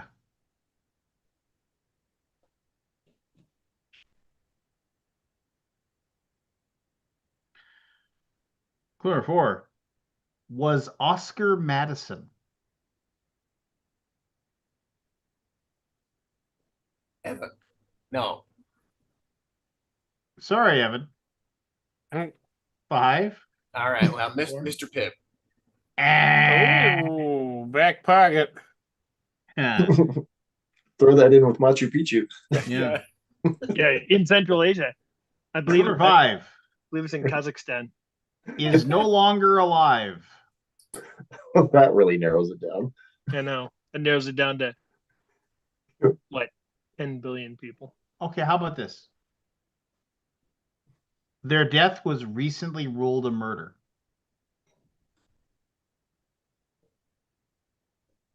You could have left the first one. Final clue. Was often seen hanging out at Central Perk with his friends. Oh, Scott. Matthew Perry. Yeah. Perry is Yeah. correct. Yeah, yeah. Oh his, yeah, almost famous. Yeah. This is like my all-time high. I think I'm tied Was he for the in most Lazy I've ever Sunday? gotten. Yeah. Because I do know that Mr. Pibb and Red Vines equals Crazy Delicious. Just in case you all forgot that. So if I are we 13, Evan? Is that why? I mean Like, No, it's in the song. so I stand by it. it's not a classic by any means, but the whole 9 yards, the first one they made a sequel that That's was so horrible. good. The whole 9 yards has a handful of moments that are beyond the beyond funny, as far as I always will love. I mean, Bruce Willis, I mean, God bless him, because he doesn't have like 7 marbles left rolling around in his brain right now. But the scene where after he shoots Michael Duncan, or he shoots the other hitman, and then he reaches in and he throws the beer to Matthew Perry, who doesn't even try to grab it. It just flies right past him and lands in the lake. And then because he's just like, and then they cut to Bruce Willis, and he's just like, oh, like he's like he just killed somebody, and he's like, what the hell? Why did you have the beer? You know, just like I always crack up at that. It's like the comic timing of that moment is like is just spot on, and yes, he does a very good job. Matthew Perry does, as the when he drives his car down to the driveway and just sits in and just screams, and he's revving the engine because he's like he hates his life so much. Don't watch the sequel though. Yeah, don't watch the sequel though. Movie No, that it's sequel not is horrible. That movie he was in where he I can't remember the woman's name, but he hooks up with the girl and they have a kid, and she's from Mexico or whatever, and it's a fish out of water thing where they like she is, because he meets her at a bar, and like I think she's like works at the bar or something. God, who was that? I think I remember that one. Yeah, and it's just like that had some funny moments too as well. I mean, they're like Was it Salma Hayek? Jingle All the Yes, Way? it was Selma Hayek. Yeah, it was Selma Hayek, and Yeah.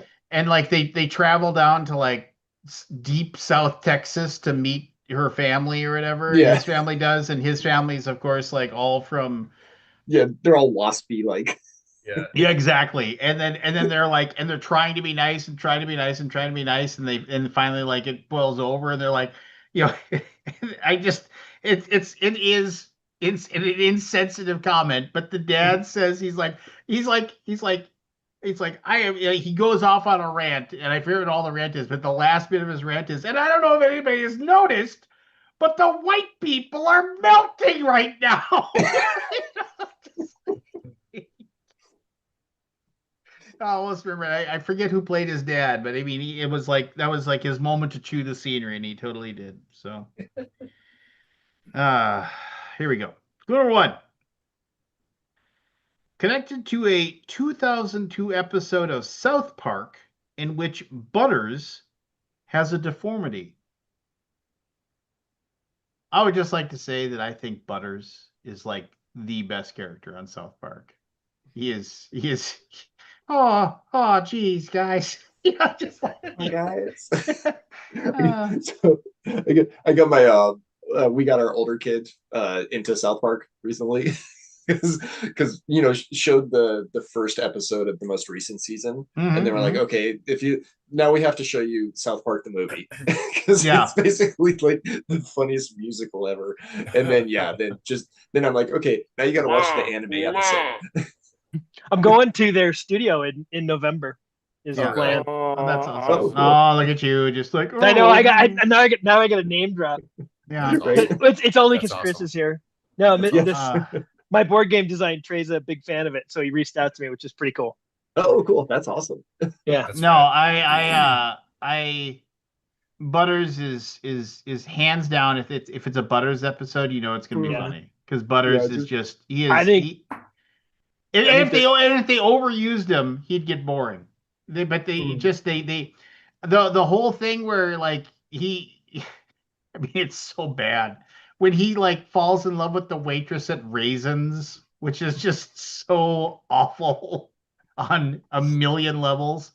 And then like he realizes, and then that's when Stan joins the goth kids to like because everything sucks, and then they actually talk to him. It's like and he's crying because the girl that he thought liked him because she was just being nice as a waitress kind of thing, and he's crying and then he goes through his whole little speech about he's like, well, if I don't feel the really really bad lows, I'll never really appreciate the really really good highs. And so I'm kind of glad that I'm sad because at some point I'll be happy and I'll really be and when I'm happy, I'll really know how good I have it then.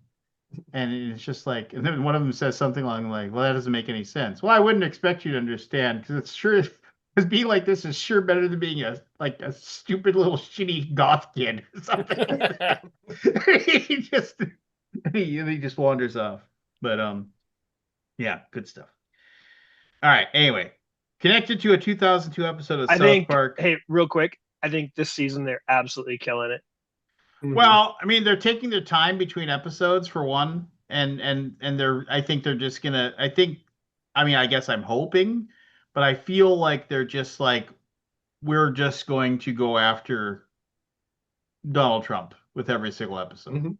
and that's Christy Gnome's face being an entity that's Yes. attached to her head is pretty classic. And the fact that they don't the White House doesn't object to her being a murderous puppy killer going into heaven to remove Latinos from heaven, but they bitch about the fact that going after a woman's looks. Right. Like you fuckers are so out of touch. yeah. Sadly. Anyway, No, it's I'm thoroughly enjoying this season. Oh yeah. I mean it's not the greatest words here. So I'm gonna leave out. But the line is when he says I'd rather and then Stan goes, that makes a lot of sense. And he says, and yeah, I mean, thanks for offering to let me join your little clique, guys. But I honestly I'd rather be a crying little pussy than being a little goth kid. Yeah. So and I won't say what he says. But it just it's almost as good as that when the Mormon episode when like Stan's trying to save him from being a Mormon or whatever or Kyle or whatever and yeah, it was Stan and he's like you're right he's like whether or not my religion makes sense it doesn't matter all my religion does is teach me to try to be nice to people that's what I'm trying to live my life and he's like oh I guess you're right you want to like hang out sometime no you got a lot of fucking growing up to do. All right. Connected to a 2002 episode of South Park in which Butters has a deformity. Clue number 2. Appeared as himself in 2011's Medea's Big Happy Family. Proud to say I got that one does not hit with me. Number 3. Briefly hosted a revival of the classic TV game show 21.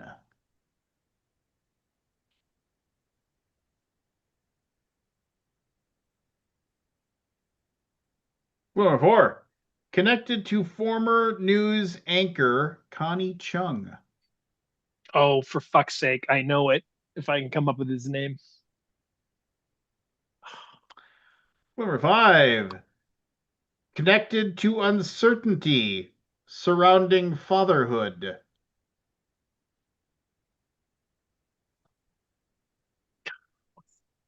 What is this? Final clue. Famously says, you are or are not. Scott Maury Povich. Maury Povich is correct. There you You go. are not the father. There you As go. long as you guys, it's like I remembered that Connie Chung was married to, and I'm going, what the Yeah, hell they're is still his married. name? They're still married. Yeah. I remember him on A Current Affair. I'm glad that none of you guys are on top of your game. I'm only getting the ones that go to the last. I'm terrible at the pop culture stuff. You remember A Current Yeah. Affair with that triangle? It's like Yeah, and they had Bill O'Reilly for a while, right? Didn't they have? Absolutely. God, can you We'll do it remember? live. We'll do it live. Fuck it. We'll do it live. All right, clue number 1. Has been seen in Australia, Greece, China, England, and Brazil.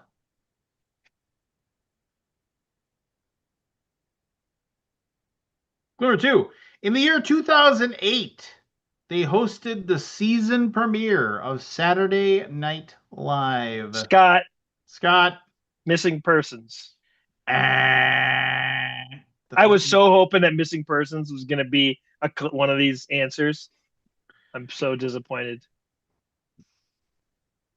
Clue number 3. In 2009, sparked a minor controversy appearing in a photo with a bong. Evan. Michael Phelps. Michael Phelps is correct. See, those things were those locations were the Olympics. That was really good. That was a cool clue, I will admit. That's the first one that's been really cool. Oh, thanks. Ever? Dick. I used to have a friend that looked just like you. I thought some of Evan's clues he gave were pretty cool back when he did it. No, they weren't. They were all fucking awful. That reminds me of that joke, like where all of us, like, well, when I was younger, right? And then you just tell somebody what you did like 30 seconds ago. When I was younger, and then you just, just to be annoying. All right. Well, the score is Scott totally. 4, Evan 4, Chris 3, Forrest 2. I have one left. Do I win on like percentage of questions participated in? No. Lance. What's up? I beat you. You suck. Yeah, you did. Here we go. This is the last one. If Scott gets it, he wins. If Evan gets it, he wins. If Chris gets it, he ties for the win. Forrest, you can just play spoiler. Let's go. And for glory. Clue number 1. To the hole. In 2010, SpaceX launched a wheel of cheese into orbit in tribute of this.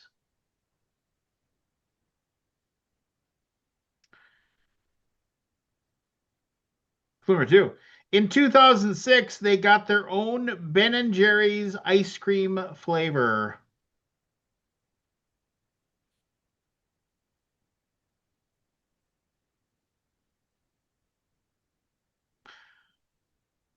Clue number 3.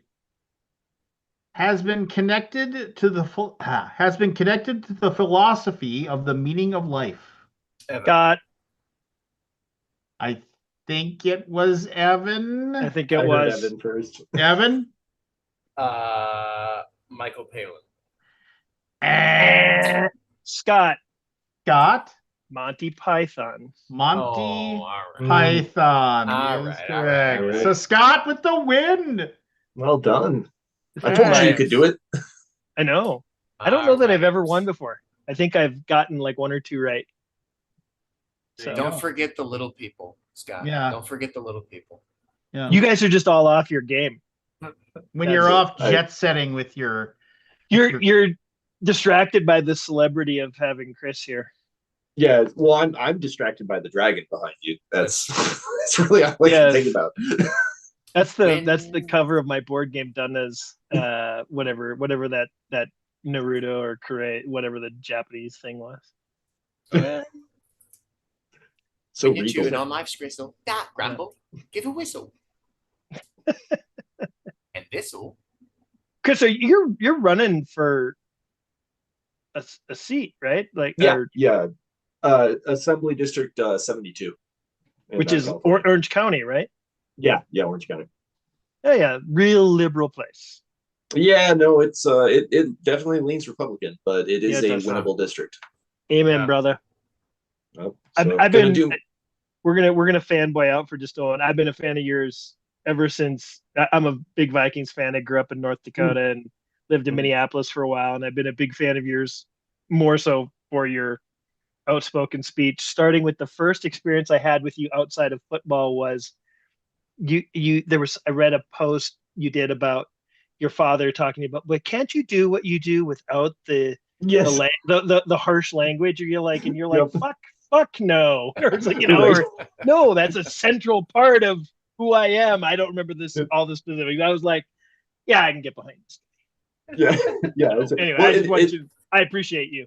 It's oh, just thank you. Yeah, no, it's funny. That's actually what led to the title of the book that I wrote of essays, "Beautifully Unique Sparkle Ponies." Because basically, I just went through and did a whole bunch of spoonerisms of like, all right, you don't want me to swear? Well, here's some Right. other stuff. It doesn't change the message.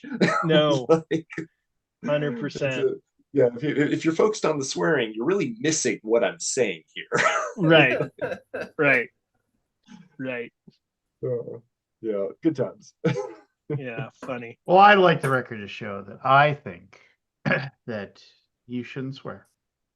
There you Well, fuck you. Wow. go. Aw. Exactly. Oh,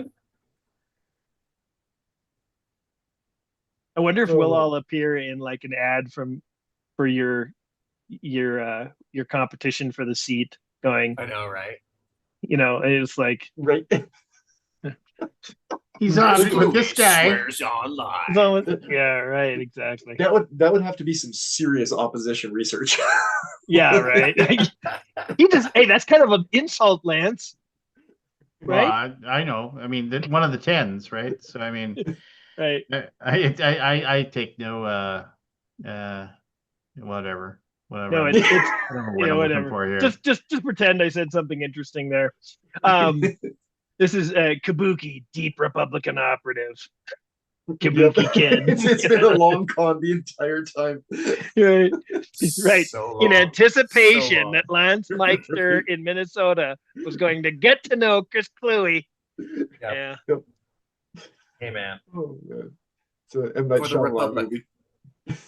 I mean, that's impressive, though. Yeah. Let's be fair. Every once in a while, I remind my wife that I'm just playing the long con, Right. taking advantage of her. Yeah. Yep. I believe that. 10 Yeah, years, my- man. Long con. My wife tells me I can't die yet because the insurance isn't where it needs to be. Yeah, exactly. Nice. Yeah. So how long do you have to live, Chris? Probably a couple of years. Okay, cool. Well, that's good. It's And getting there. then- It's getting pretty close. Right. And then it's all over. Yep. Goodbye, cruel world. Goodbye, District 72. Yeah, right. Good luck. Good luck and good luck. Speaking of the OC, one of my unused answers was Melrose Place. Ooh, that's His a good rival show some decade later. Yep. I was waiting for military police. That was the Yep. one I was waiting Oh, for. that's a good one. Yep. Yeah, MP. That's a good one. Yep. I was Well, it waiting. didn't Sadly- happen. I was waiting Lance for that let us all location. down. I was waiting for that location in Central Asia, Machu Picchu. Right. Yes. Yeah. It's. I think it actually borders India. And Yes. Mongolia. Yes. I was thinking we were going to go maybe multiplayer, like some D&D reference, perhaps, or yeah. Anyway. Atlanta Falcons Pianissimo. quarterback Michael Penix. There you go. Ooh, nice. He's left-handed. That never works. So he's a It never monster. works. Wasn't Elway? Passing out. I gotta head to hay. I'll see you All guys. right, good night, guy. All right, later, Forrest. Oh, I couldn't tell you were Uh, tired. Forrest. Yeah, I know, right? Yeah. Forrest actually did a whole 360 and got back to upright. Nice. Hey, So- yours truly is on the front page of Board Game Geek tonight. Dun, dun, Oh, yeah? dun. Oh, I let's- am Let's check it Nice. out.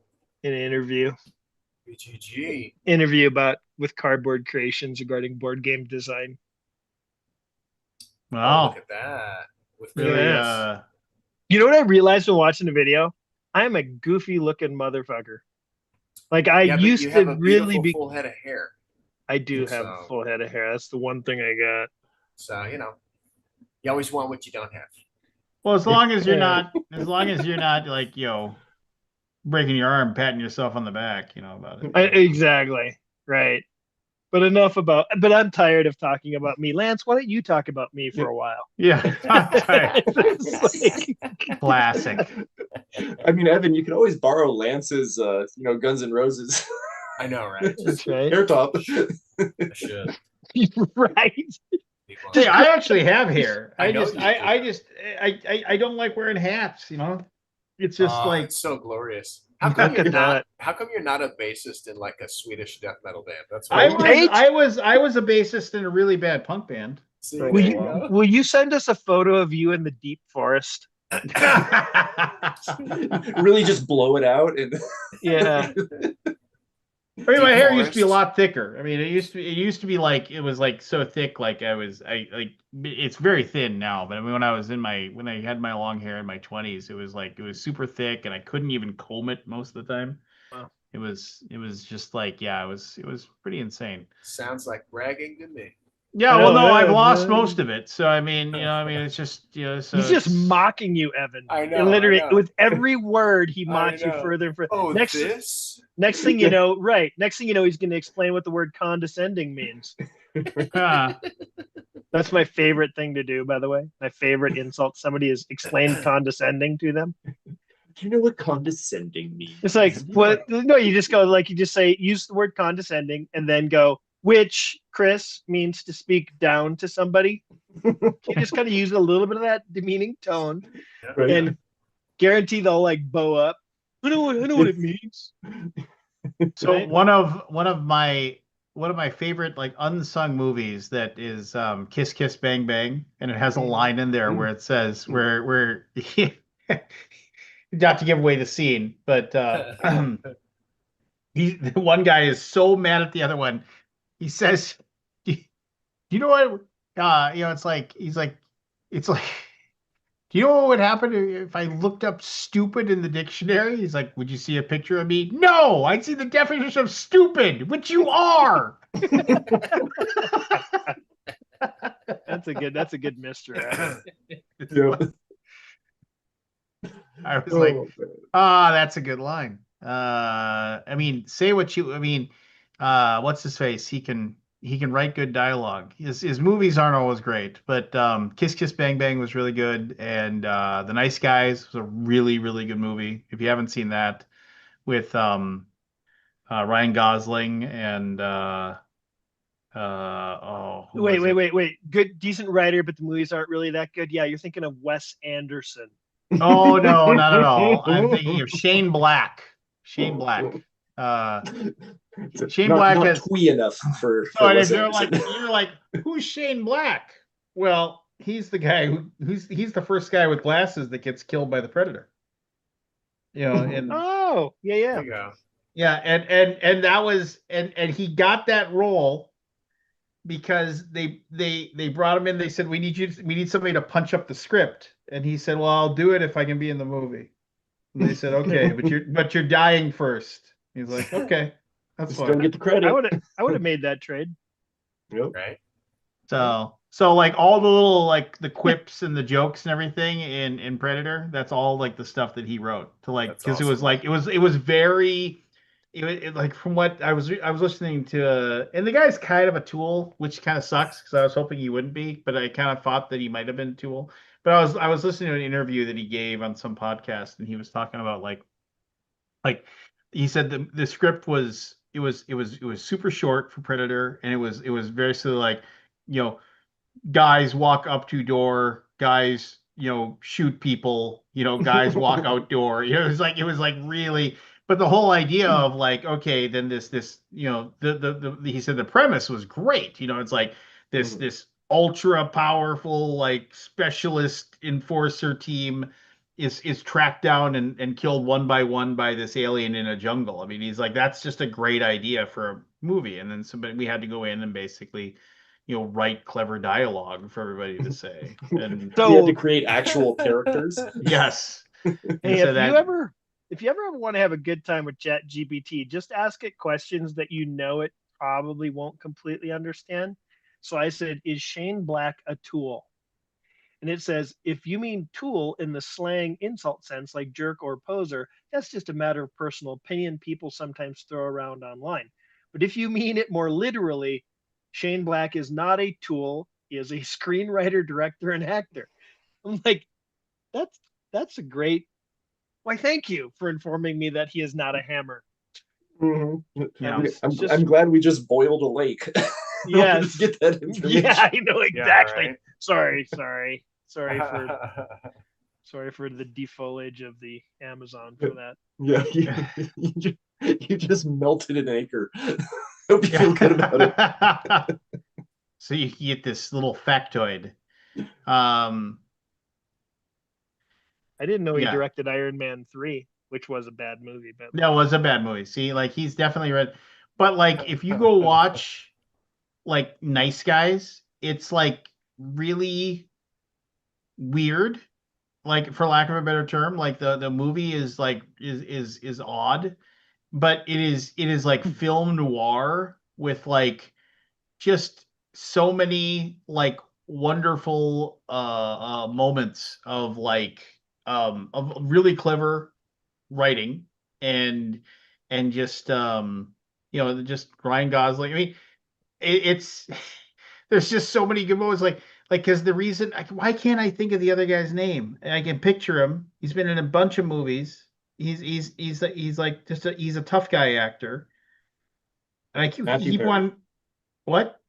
Matthew I Perry. keep wanting to say Clive Owen, but it isn't I Clive know who you're Owen. talking about. It's the guy who's in The Boys. Carl Urban. No. It was the guy who was in No. Gladiator. The Russell main role in Crowe. Gladiator. Russell Crowe. Russell Crowe. There you go. Thank you. That's what I said. No, you didn't. I know, How but did you not remember did. Russell Crowe? I just Fake news. repeated it. No.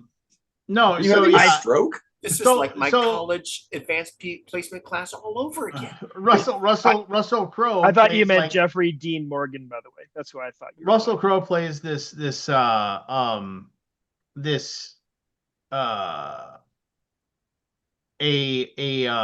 like just basically he's an enforcer, basically, and and he gets hired to go beat up Ryan Gosling, basically, and that's how that's their meet cute or whatever, and then they start working together on the mystery.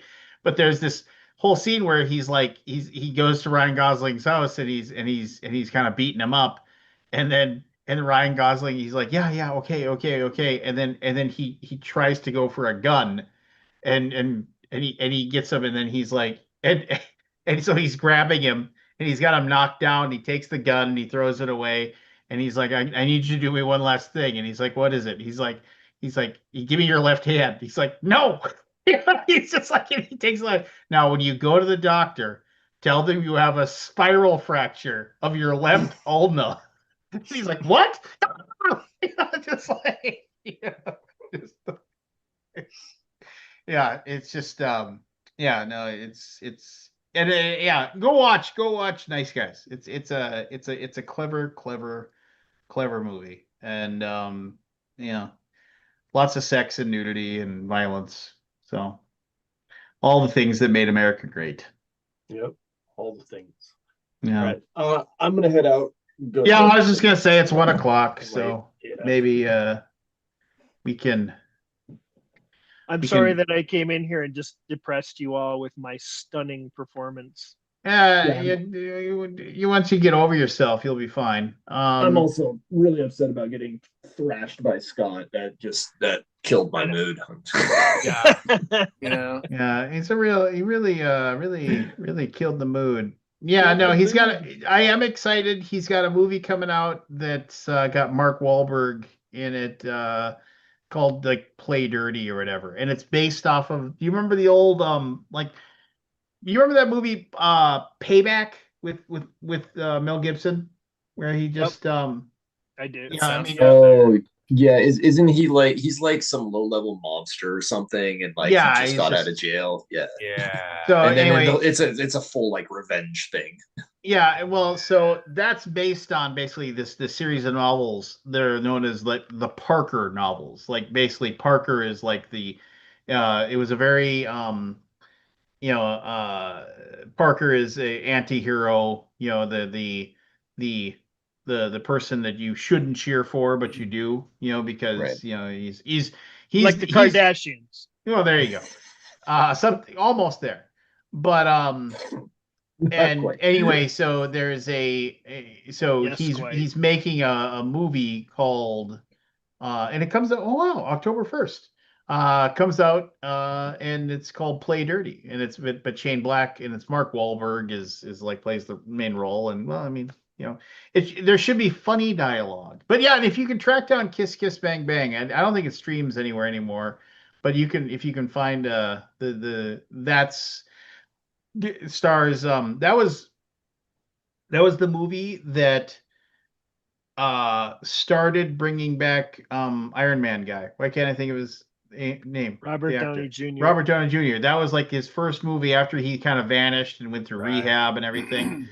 Kiss Kiss Bang Bang was like his first real movie where he got a big role. And the uh I'm horrible with names this thing. And then he partners up with the gay private detective played by Val Kilmer. And when he meets him, he's like, because he's supposed to teach, because like Robert Downey Jr. is going to be playing a private detective in a movie that for a role that he's going to be in. And then they bring in Val Kilmer to teach him how to be a private detective. And again, it's a noir type movie. And one of the things that he's like, and then oh yeah, this is like Gay Eddie or whatever his Val Kilmer's name is, and he's like, are you really gay? He's like, well, I mean, I wasn't at first, but then I just, I figured it was a really cool nickname, so I should start having sex with men. He's like, really? No. It's like Oh man. Yeah. Just lean right into it. Yeah. So, but yeah, I know. Kiss Kiss Bang Bang. Another, and that's a fun movie. That's a fun movie as well. But anyway. All right. Well, we made fun of you in the chat, Lance, so I'm gonna leave now. Yeah, I see that. Ha ha ha. Everybody, Ah. as my mom would say, 1,000 starving comedians, and you're making jokes. So, good night, everybody. See you next week. Good night, everybody. everybody. All right. Take care.